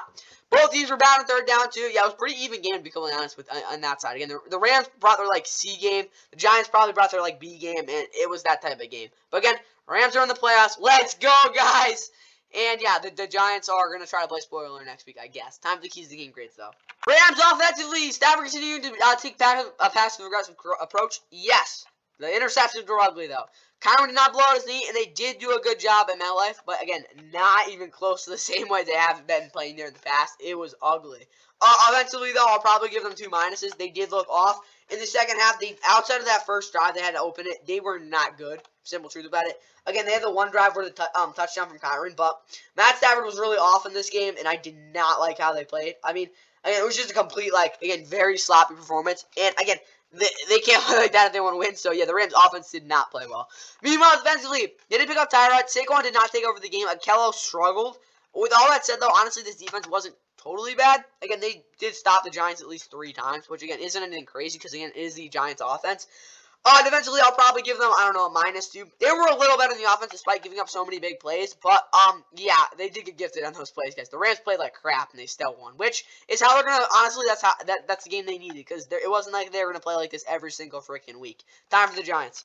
And for the Giants offense, they did have a lot of big plays. They did score 20 points. Saquon did not have that many yards on the ground. Tyrod Taylor definitely had 30 yards on the ground, though. Honestly, I think, again, Saquon not being able to run the ball sufficient, as well as, again, Mason Crosby, gifting us the game, and Brian Dable being an idiot sometimes in the late game situations. It's really the reason why this Giants offense wasn't able to put up at least 30, because they did have some good drives, and the receivers were getting open a lot. So, I'll actually probably give them a plus. Again, I get the fact that they weren't good. Again, they blew the game. But then again, they did put them in spots in a good spot to win it. So, I'll give them a plus. Defensively, though, Xavier McKinney, again, was basically nowhere to be seen. But I really don't care because Kayvon was not good either. Adoree Jackson was actually really good, man, though. Probably the best game I've seen from him in a while. Defensively, they made it hard in this Rams offense for most of the day. I'll give them 4 pluses. Again, they brought the heat as well. Giants actually probably played one of their better games of the year. But because, again, guys, the Giants blow games, and they are a 5-11 football team. That is why they lost. All right, let's get right into it. Saints Bucs. Yeah, this game was ugly. See, when we got on this boat, we had the clarity, we had the confidence, we had the consistency, but then we got out on the water and the storm came. Carr throwing end zone. It's Carr for the touchdown. Juwan Johnson scores. Adapting the system to fit his personnel. Mayfield on the run, now lofting deep, but Taylor is there, and he makes the interception. Third right tackle. Cam Irving in, Carr back, lofting one, he's got a man, Johnson wide open, tumbling, and he held on! Redirecting his offensive line to pick it up. Carr floats, we're looking for Taysom Hill, and he comes back and gets it. He's got it. Hill, touchdown, Saints. Just that. 45-yard try for Groupie. It is up, and it draws right back in beautifully. And first down, White, ankle looks just fine to me. Gets a block, now he fumbles the football. It's recovered by Demario Davis, and the Saints have it, and Davis is still on his 28-yard try, and it's perfect. His second field goal. Mayfield, stunt coming, sees it, throws, and it's intercepted. Jonathan Abram has it. He had the forced fumble before. He's got the interception now. In the playoffs. Here's Mayfield, lets it rip, and now wide open, it's Evans. Finally, they get back to Mike Evans. In it they can and maximize possessions. Mayfield taking a shot, middle of the field. It's caught for the touchdown. At this point in the game. Try it again. Here's Groupie from 38, and it's out. It doesn't matter. Back to throw, going deep, and he's got a man wide open, and he's got him. It's Palmer, and now he lost the ball. Here's Mayfield, just loading up, has Godwin wide open. He's got the catch, and Godwin's to score. Not done yet. Mayfield, trouble, looking to throw backhand. Godwin snagged it, and he's got it. So they have to do it again. They need the two to kind of stay alive. Mayfield stands in, delivers, and that is going to be intercepted by a Devo. Lightning's flashing across the sky. And the Saints sort of stunned a lot of people with a 23-13, much more dominating win than the scoreboard entails. But they do move to 8-8 and give themselves a shot at in Week 18 to make the playoffs. Of course, the Bucs literally just don't need to blow a game against the Panthers, and they're in the playoffs, and also have a better record than Tom Brady this year. But honestly, again, the Bucs in this type of game, honestly, probably should just pull the Tom out of his retirement, because they would have won this football game. But of course, 23-13 was the final score. The Bucs offense was incredibly frustrating. I'm back on film, but also then again, like, I'm gonna be honest, up front, the Bucs just did not show up. Again, I think the Bucs offensive line is not that talented, but they're usually able to, again, hold their blocks for a decent amount of time. But this week, again, the running game was there at some points, but again, Baker just didn't have the time for most of the game. It was just not good there. And again, they were just completely blowing the game at times. Saints offense obviously didn't do anything crazy, but they got the job done. They didn't do anything like bad. They didn't like completely blow the game like you might have expected them to at some points. Derek Carr didn't screw up. 24 of 32, 109.72 touchdowns. Very good at layering throws and not pushing the ball too far downfield. Running game, Alvin was good. And Jamal Williams had his struggles at times. Juwan Johnson, 8 for 90, a touchdown. He had his best game of his season. Of course, Taysom Hill caught that touchdown. Chris Olave wasn't really getting any targets because he was getting triple teamed. Alvin also had a really good first down conversion. I think it's a lot more crucial than people would say it out to be. Defensively, though, Pete Warner, 9 tackles. I guess he was good. I didn't get to see much of him. Jonathan Abram, though, he was playing corner, so that's interesting. 5 tackles and a pick, though. Tyron, 5 tackles. Alante, 4 tackles and interception. Just a big bounce back overall for the Steelers. They had a sack, 2 tackles. It wasn't like they were consistently winning per se, but again, through the first 3 quarters, they were money. Bucs, obviously, they tried to make a comeback in the 4th quarter to no avail. Baker had, I would say, one of his worst games of the season, but again, more garbage time numbers, 309, 2 touchdowns, 2 picks. He struggled mightily throwing out to the numbers in this game. The running game was consistently bad. Again, Rashad White had 1 good carry, and then he blew it with the fumble. Trey Palmer, of course, caught the bomb and then fumbled. He did have a touchdown, though. Chris Godwin also 3 for 81 and a touchdown. Very frustrating game for this Bucs offense. Just please don't do it again next week. For the Saints, Levante David was really the only guy, again, making any plays whatsoever. Marquise Watts did have a sack, 2 tackles. Anthony Winfield Jr. was decent in coverage. And I don't think they did actually that bad of a job overall, because they just didn't really do anything to, again, change the momentum in this game like you'd expect them to. Team stats, again, the Bucs did actually have more yards. Again, most of it was garbage time. But again, the Saints controlling the clock for most of this game and the Bucs having 4 turnovers is how you lose football games, as well as the Saints offense being pretty good on 3rd down. But again, this game, again, it mattered a lot in terms of the playoff picture. But then again, like, the Bucs just clinched next week. So, time for the keys to the game grades. Saints on 0. Derek Carr throwing a bomb. Not really. They did have a couple first downs in the 4th quarter, though. Again, nothing crazy. Alvin did not go for 100 on the ground. Not even close to that, probably. But offensively, again, they didn't screw up. And they were sound. I guess fundamentally sound, so I'll probably give them 3 pluses. It was a decent day. Eventually, they did force Baker to set over the checkdowns. He still tried to put the ball on some windows on the outside the numbers. Marshall doing what he did last year in Week 17, absolutely, and they did not have a huge ball to end the game, sadly. But Saints defense, they showed up big time. 7 pluses, big bounce back from that game against the Rams last week. Again, back-to-back road games, got a home game to end the season, win that, maybe have a shot at winning the division. Now let's look at this Bucs team, because I have a lot to say about them.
On the line today, 2 teams sitting atop the AFC battle here at Emmons rolls its own destiny. 2 victories to end the regular season. Go to what was working for his Tagovailoa looking, rifles, touchdown, caught by Wilson. Miami strikes first in a big way. Shotgun for Jackson. Jackson looking end zone, touchdown. Justice Hill slips behind the defense. Put him in the open spot. Single set back, Achane. Zigzag move, gets to the outside, and now here's the speed. Devon Achane. From the gun. Tagovailoa lets it fly. The bobble by Hill, he couldn't control it. And that one is straight through to put Miami in front. 111 yards and a touchdown. Step and throw. Deliver it downfield. Beckham brings it in. First and goal. Edwards into the end zone. Touchdown Ravens. This one is from 38 yards away. He's got it. Jackson, step and fire. Oh, full separation for Zay Flowers. Flowers cuts it. Flowers has the angle. It was right there. Tagovailoa intercepted. Picked up by Roquan Smith for Baltimore. Stiff arm. Down ahead in this game. Deep drop. Jackson, step, deliver. It's snagged by Likely. Isaiah Likely diving for the touchdown. Fake it. Jackson. Touchdown. Isaiah Likely. 8. On the ground. Edwards weaves through, and the ball gets jarred loose. Miami's got it. If they can capitalize on it. Tagovailoa, high throw, intercepted by Geno Stone. The Dolphins give it right back to the Ravens. Shotgun.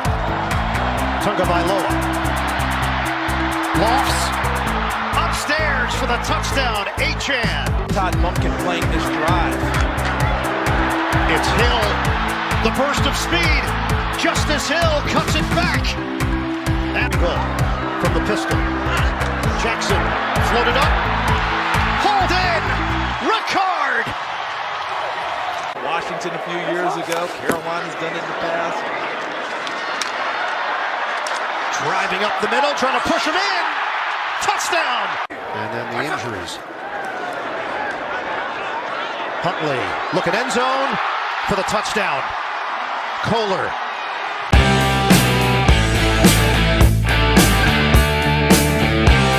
Alright, and the Ravens clinched the #1 seed in the AFC and could have a 3-week bye week like they did back in 2019 as they clinched the 1 seed thing for the second time. Yeah, second time under under Lamar Jackson. Of course, we'll get to him in a second, but they win 56-19. The second largest win, second largest point output for the Ravens in team history. Of course, they had 59 back in 2019 to open the season against these Dolphins as well. So it either seems the Dolphins pull off some BS win or the Ravens completely clap them, because the last 4 times they played them, here's how it's gone. The Dolphins lost 56 again. One of the worst blowouts we've seen. Then 2021, the Dolphins shocked the Ravens, of course, running like all those what is called zero blitzes, and they won 22-10. And then obviously after that, last year the Dolphins pulled off a BS win. We're down 35-14 going into the 4th quarter. Similar to this game, not as like egregious, but yeah, and they came back. So again, the Dolphins, the Ravens got the revenge. They win their 6th straight game going into the last game of the season. Dolphins fall to 11-5 and have to play the Bills for the division title next week. Tua struggled, 22-38, 237, 2 touchdowns, 2 picks. The running game honestly wasn't totally like unsuccessful, but like guys, they couldn't really run the football when you're down by like 30. So yeah, it was ugly in that aspect. But honestly, they might have something there. Tyreek Hill was good, 6 for 76. He needs a grand total of 248 yards to break Calvin, I think, for a 2,000-yard season, something like that. Yards does Tyreek Hill need to break the record?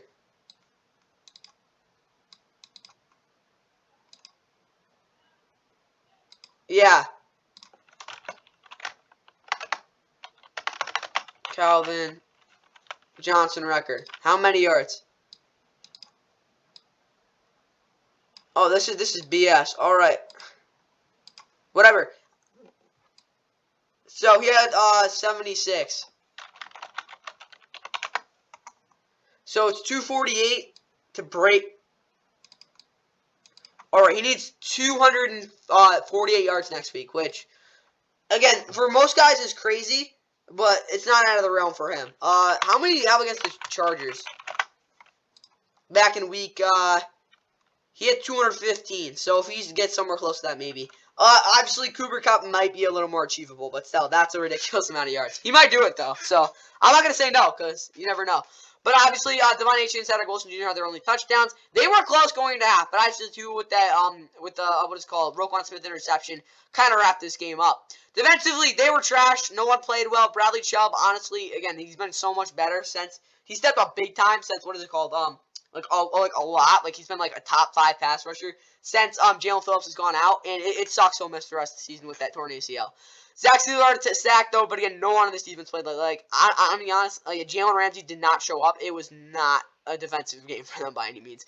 When you have 56 points, you're going to get your absolute butts kicked. But obviously, yeah, Lamar won MVP. I can already say 18 of 21, 321 and 5 touchdowns. Of course, tying the, what is called, perfect pass rating, 3rd time in his career. Of course, he had 2 in that MVP year. He is the man. Running game was good. Yeah, that's all I'll put it. Of course, Zay Flowers with a 75-yard touchdown.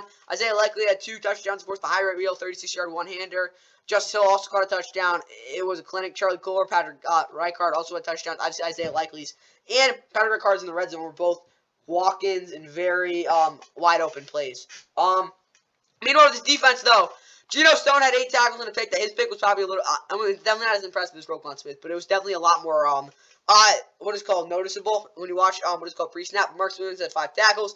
They were great, and yeah, again, the running defense might be a little shaky. They have some time to worry about that later, but yeah, the defense did what they were exactly what you expect them to. Ravens had nearly 500 yards of offense, 160 rushing yards. Dolphins did not have nearly 500 yards of offense. Team stats 3-to-1 turnover ratio. But guys, they just got completely smacked. the Dolphins were taken into the woodshed in this game. Time for the keys to the game grades. All right, for Miami offensively, Tua going for over 500 yards. Nope. Tyreek did. He might have a chance. 248 yards is not completely ridiculous, even though it's a lot. It's not completely ridiculous. Offensively, though, 5 minuses. It was a mass failure, guys. You had a shot to make this game close, and you completely just blew it. You did run the ball well, though. That's the one thing you can go out with it with. Defensively, no one showed up. I don't even think I saw one guy in the field. I'm like, yeah, he's there. No, not 10. I'll give him, 9.5 minuses. They're not 10. They weren't that bad. Time for the Ravens now. They didn't quite get 30 in the second half, but they were pretty close. Lamar going, again, yeah, he was great. Not on a 90-yard keeper, but he had some big throws. Goss and Justice were, maybe. No, they might have had that many yards. Obviously, Zay Flowers did have a big game. Not that many yards, though. Offensively, again, 56 points is 56 points. They were great in the red zone. They didn't turn over the football. I know they had 1 turnover, but Again, Lamar was just unbelievable. Offensively, again, they got the garbage time. They clinched the 1 seed. They were dominant. They're the best team in the league, guys. That is what you want to see from this offense. 10 pluses. Defensively, 150 points allowed. Yup. Forced a defensive touchdown in the second half. No. They gave up 19, whatever. Triple Tyreek Hill, yup. And maybe Kyle's ready to cover a deep pass late. I mean, he didn't really have to because the game was that bad. But defensively, again, outside of that, I'll probably actually give them 5 pluses. Again, they only won 19 points, which is really good. But I would be a little concerned again against the run. Again, I get the Ravens are built on playing too high, all this other crap. Again, they are vulnerable against the run, but again, they're good enough. But good enough is not going to get it done in the playoffs, guys. That's all I got for the Ravens, guys. Steelers and Seahawks. Here we go. Here come the Seattle Seahawks on a beautiful afternoon in the Pacific Northwest. 14th play of the drive for the Steelers. It's Warren inside the 10 to the end zone. Touchdown! Second down and 6. Fake to Charbonnet. Smith steps away from pressure. Fires downfield, and it is caught for a first down. To the Seattle first down, and now with 3 tight ends on the field, it's Walker into the end zone. Touchdown, Kenneth Walker. On first down, firing, it's caught. Pickens, fumble, out of bounds. You know, Pete Carroll talked about how happy he is to have Leonard Williams. They traded for him mid-season. He's done a great job. Smith on third down, throws, end zone, touchdown! From the Seahawks 44 on the toss, it's Harris. Oh, yeah! And Harris picks up another first down, stays on his feet. Second and goal, Harris. Inside the 5. Harris dives for the goal line. Touchdown! I don't think that's a... From the right hash. Myers out. Rudolph with time. Throws wide open. Down the sideline. Inside the 10 and finally tackled at the 5. Harris with the push. Goodness. Harris crosses the goal line. He's in for a Steelers touchdown. His second today. Right. He will take off across midfield. First down. Smith takes it inside the 30. Myers pulls the Seahawks. There's Rudolph on third down. Pump fake. Then he throws. And a diving catch is made by Pickens. 26. Steelers back up by start from the 25. Smith in trouble. Down he goes and the ball comes loose. Steelers have recovered. 21-yard attempt. Boswell extends the Steelers' lead from 24. Out of timeouts. Here's Harris, picks up a first down, and that will do it. The exclamation point. And the Steelers played their most complete game of the year. Yeah, even better than that last week, at least offensively, with a 30-23 rock-solid victory over the Seattle Seahawks, who fall to 8-8 and give the Rams a playoff spot. Thank you, Steelers. But they go to 9-7 and look to keep their playoff chances alive with a game next Saturday at 4:30 before again that Colts and Texans game. Seahawks 8-8. Again, they need a Packers loss next week, but they are still in it, and honestly, I'd say very well in it. For the Steelers, though, Mason Rudolph was great, 18 of 24, 274. He missed 2 throws the whole game. That's literally it. Outside of that, he was great. Again, running game was dominating. Najee Harris broke like 15 tackles, and he stepped up a lot. Najee Harris, again, a great person. If you didn't know, he helped the ref up, again, with all the controversy going on there. That's pretty cool. But, yeah, Najee is, he's playing a lot better than he was earlier in the season. Again, earlier in the season, and you can see it on film for sure. He is a bowling ball. Again, still hits the ground and runs with brick feet, but again, just a freaking bowling ball. 2 touchdowns. Jalen Warren, 13 for 75 and a touchdown. He was also very good as a compliment to him. They ran the ball better than I've seen them run in a very long time. George Pickens, 7 for 131, get him the damn football. Deontay Johnson was also very good as, again, a compliment to him. Pat Fryermuth was also pretty good. Jalen Warren, he was okay out of the backfield. Again, he got some targets. I don't know why he was, but yeah, he was okay. Meanwhile, for this defense, Eric Rowe was great, 10 tackles. Miles Jack in coverage also had 8 tackles, and very good at stopping these receivers from going big. Yeah, they had some drives where they weren't great, but Nick Herbig got a sack. They got a lot of pressure, and this defense overall was really good. Chris Boswell also had 3 field goals for the Seahawks. Gino, again, under pressure, he wasn't very good, but he still had 23 of 33, 290, a touchdown. So, underlying stats were not as good. Again, under pressure, just not, again, as good as you need them to be. But, again, the fumble at the end of the game lost them the game. They didn't run the ball either. That's probably one of the reasons they lost the game either. Again, they ran the ball a little more. They probably would have had a much more different game plan than they have in this one. But the receiving-wise, DK went for 5 for 106. JSN caught the only touchdown. They didn't get the ball him after that, though, which I did have a big issue with. Tyler Lockett only caught 1 pass.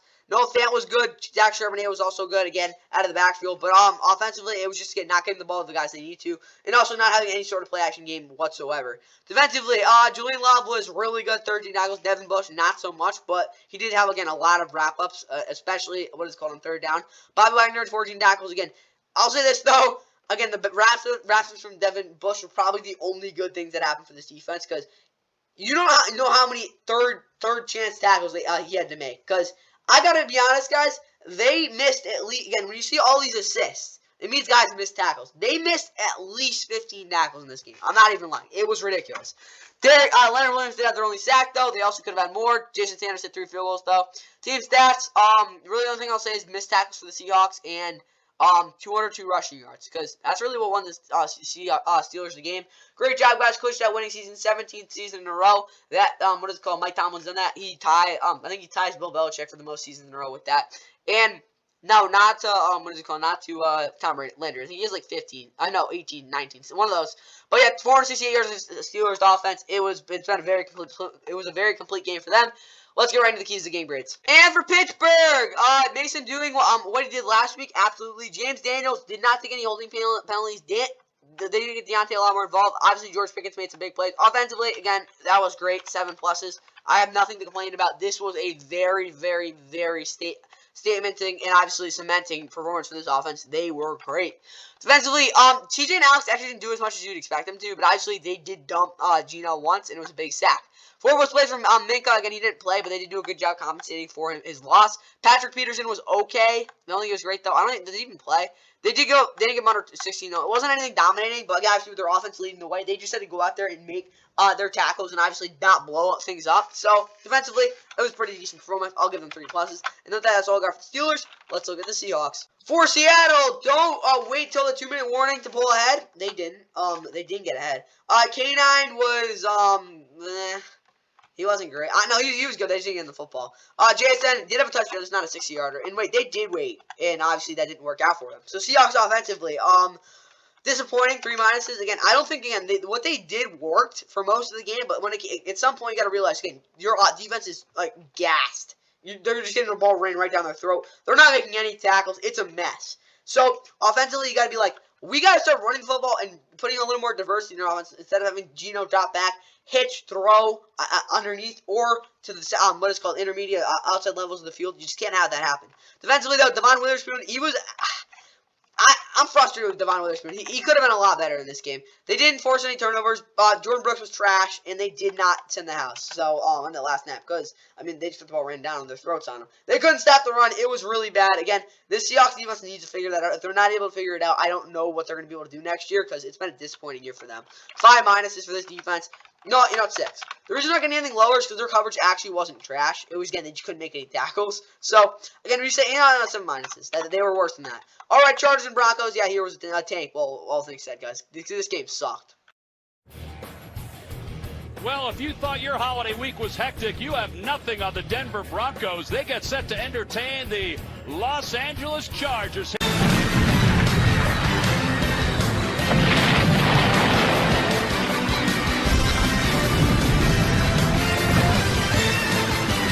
Give the Broncos the early lead, and this kick is right through the middle.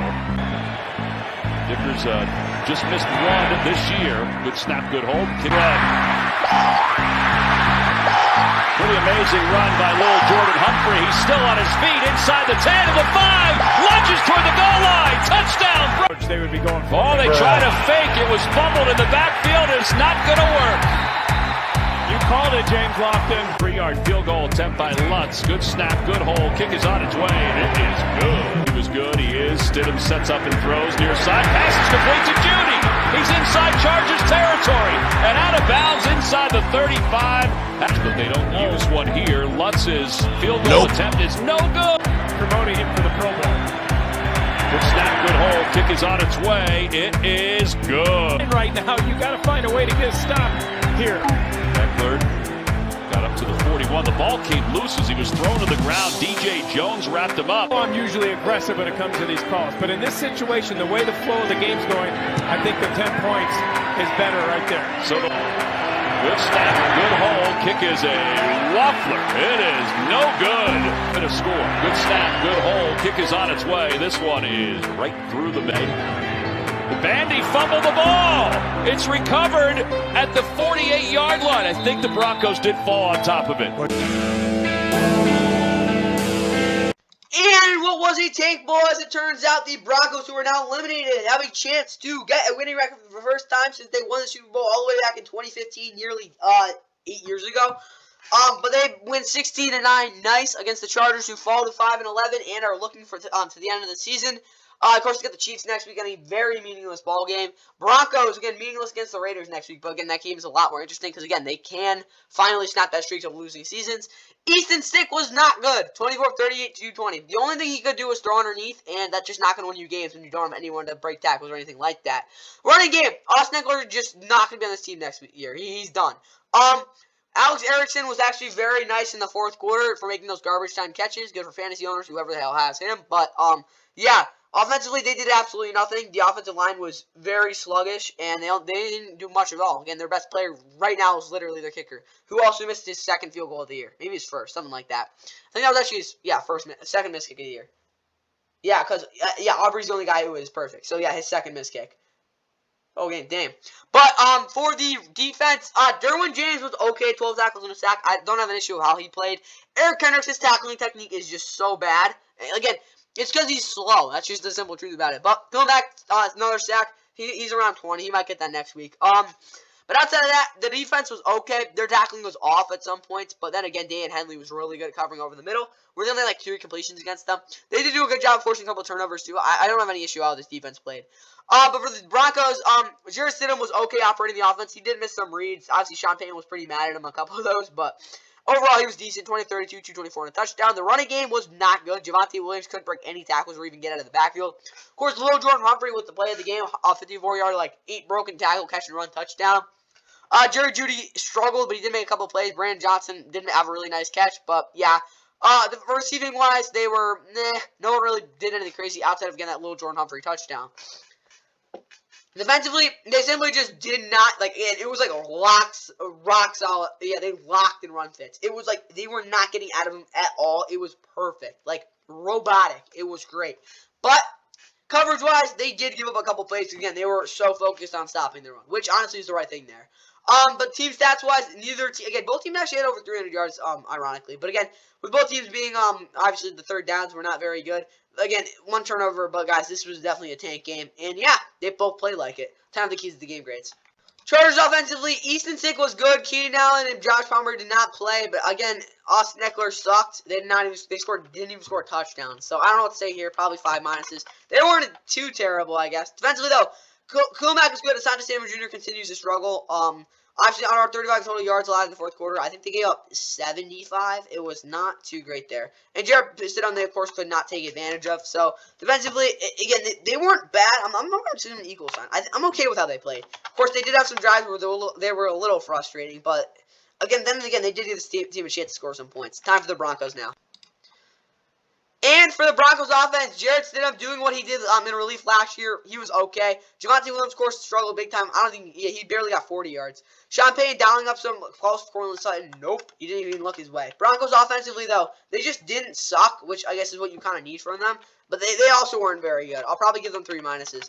Defensively, though, Pat was okay. Jaquan, not so much. I think he could have been a lot better, especially when it came to making tackles. But they did get a couple have chances on a couple turnovers, and they got very close to him. Baron Browning did not play. They did give him under 14 points, though. Pretty solid defensive performance. I like how they played. Again, did their job. 5 pluses. Again, their run fits were perfect. And that's really all I got for the Broncos, guys. Let's get into one of the national games. Bengals and Chiefs. Yeah, this game was actually pretty entertaining, all things said.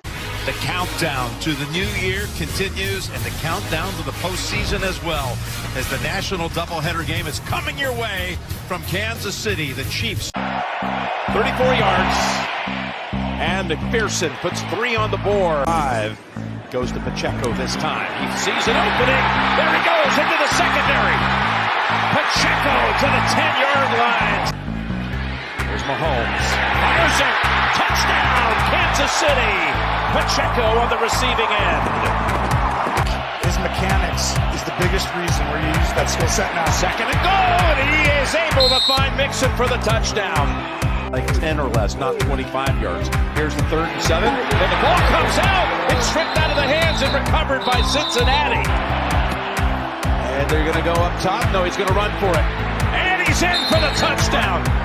Able to somehow slide off the hit. Harrison Butker, beautiful boot, and it's good. And they open this drive with Pacheco ripping off a big one inside the 50, the 40, the 30-yard line before he is taken out. Losing football games, So they have to go field goal attempt, 43 yards for Butker, and dead center with that one. Mixon, Willie Gay is there to meet him. Standing up, ready to pounce is Hendrickson. On 3rd and 4, they double him up. So down the field goes Mahomes. He's got Watson. There is a flag down at the 4th and 4 at the 9. They'll bring out Butker again. He was good from 54 and 43, and this one from 27. First and 10. Down the sideline, and got a man open.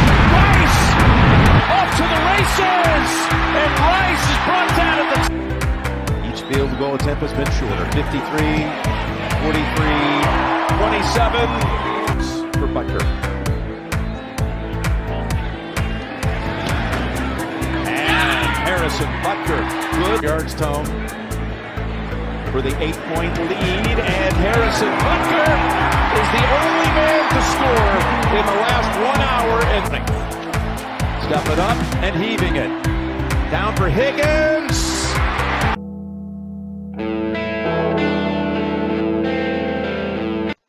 And the Chiefs get a very well-earned victory to clinch the AFC West and lock themselves into that 3 seed and can rest their starters next week with a 25-17 defensive dominating win. Of course, the Bengals fall to 8-8 are now eliminated from the playoffs. Of course, it's been a very frustrating season for them. Of course, they got a game against the Browns next week, so I mean, maybe they just don't want to get swept, so who knows? They might win that. Jake Browning, he got completely mauled in this game, but when he didn't get mauled, he was okay. 19 of 33, 197, and a touchdown. The running game was, but receiving-wise, I mean, no one really had a chance to get open, though. That's really what I'll say about that. Jamar Chase, he didn't really want to get hit, so he just didn't really run routes right. Yeah, that's how you avoid that. Joe Mixon, 4 for 22 in their only touchdown, though. Again, receiving-wise. Defensively, though, I mean, they did a decent job. Again, they gave some big plays, and they also were lucky on some of the drops that the Chiefs had. But they did do, again, a good job of holding them to field goals. Again, they got some pressure in the red zone. On the outside, they did do a good job at making them, again, win outside instead of, again, over the middle. So, again, I like what I saw there. But, again, overall, they just didn't, do anything crazy. So, yeah. For the Chiefs, Mahomes, again, they're 5-0. He doesn't throw a pick. So, I mean, that kind of tells you what it's like with this offense. But 20 of 29, 245 touchdown. The running game, Isaiah Pacheco was unbelievable. 130 yards. He was great. He didn't really miss one hole once. He had, I won't say perfect game, but pretty darn close. Rashid Rice scores the longest passing play of the season with a 67-yard catch. Justin Watson also caught a 41-yarder. Isaiah Pacheco, 35 catches and a touchdown as well. Over 165 scrimmage yards on 25 touches and a touchdown for him. Obviously, Noah Gray was okay. I think he did a good job blocking. Travis Kelce wasn't. Obviously, it was in a supporting role here. Offensively, it was a decent day. Obviously, with 6 field goals from Harrison Butker. Meanwhile, with this defense, Nick Bowen had 13 tackles. Again, 2 sacks from Justin Reed on blitzes. George Karlaftis also had 1.5 sacks, winning a lot with, what is it called? What was it? I forgot what these things are called. It was like I think, let's just call it a off swat, because basically what he did was he went inside, then he cut outside, then went back inside. It was weird. Whatever, though. Outside that, L'Jarius Sneed probably wrapped up his all-pro candidacy. He was great in this game, and outside of that, guys, this defense just did a really good job at dominating up front. Team stats, though.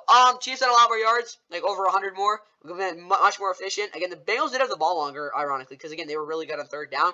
But, again, the Chiefs didn't screw up too much. Outside of that, one Mahomes fumble. Yeah, pretty good win for the Chiefs. Again, they earned themselves basically a bye week next week. Bengals offensively, Jake Browning, he didn't have any bad picks this game. Just got, again, hit in the backfield a lot. And obviously, they did not have a good efficiency game in terms of Joe Mixon or T. Higgins. It was rough with those guys. It was tough on this offense because, again, the offensive line just completely got just overwhelmed. Offensively, though, I'll probably give them 3 minuses, though. They did hold up, and I do at some points. Again, I don't think they were good. But when that offensive line just completely collapsed, it's tough to do anything. Defensively, Mike Hillen kicking outside every once in a while, and Trey Henderson with 2+ strip sacks. They didn't do anything like world-beating, obviously. They were good, again, at holding the Chiefs to field goals, which, again, is something. But then, again, they did get the ball moved on pretty considerably. For that reason, I'll have to give them a minus, but I don't think they were that bad. Time for the Chiefs. So the Chiefs only punted once, so I guess that's good. And they obviously did have some big dudes doing stuff, considering they did run the ball for 130 yards with what is it called? Isaiah Pacheco. Also, they were a lot more efficient, which, again, is what you need from this offense at this point. Efficiency over big plays, because they will get the big plays somewhat. So, again, offensively, stop trying to be the 2018 Chiefs, because you're not. Offensively, though, I'll probably give them 3 pluses. That was a solid performance. Again, red zone, they'll worry about that later. Defensively, you know it's on you to embrace confidence that'll lead you to a win. Yeah, it is on you, and they did exactly what they needed to, because they did dominate in that fourth quarter. 6 pluses, guys. Again, not so pretty in the first half, but they really got things going in the second half, which is exactly what you need from this defense. They're really good. 6 pluses. Here was Sunday Night Football, guys, and oh, goddamn, Jordan Love's going to be the Packer quarterback for the next 15 years. Not an overreaction. The final night of 2023 brings us to downtown Minneapolis and one of the best buildings in the NFL. First points of the game. Second and 7. Hall throws off the hands and it's picked off. In and out of the hands of the tight end, Johnny Munt. And one of those corners, Jerry Douglas, protected as well. Firing in the middle of the field. Touchdown in the middle. Jake Reed.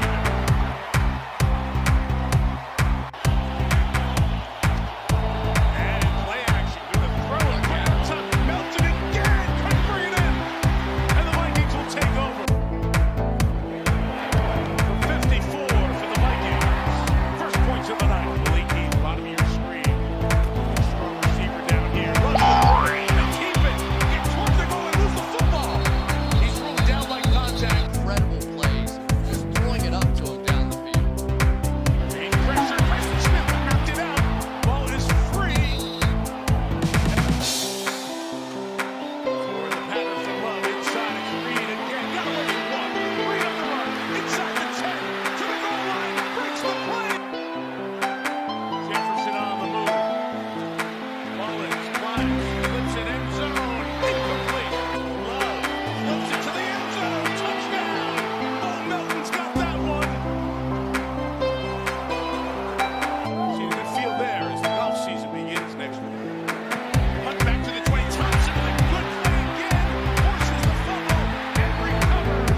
Get him on the move to try to make it tougher to double. Good run. Mullins now. And there's Johnny Munt. And there's a Viking touchdown. I also like Joe Barry. I'm enjoying watching. And Levin at home. 4th and 4. Mullins gonna put it up. It's intercepted or incomplete. It's incomplete. And the Packers put them in a win-in situation next week as they dominate the Vikings with a 33-10 dictating win again.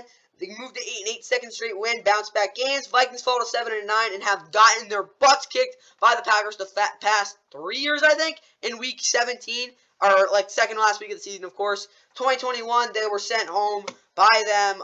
What is it called? Wait, what happened? No. Yeah, They got sent home by them in at Lambeau, 37-10.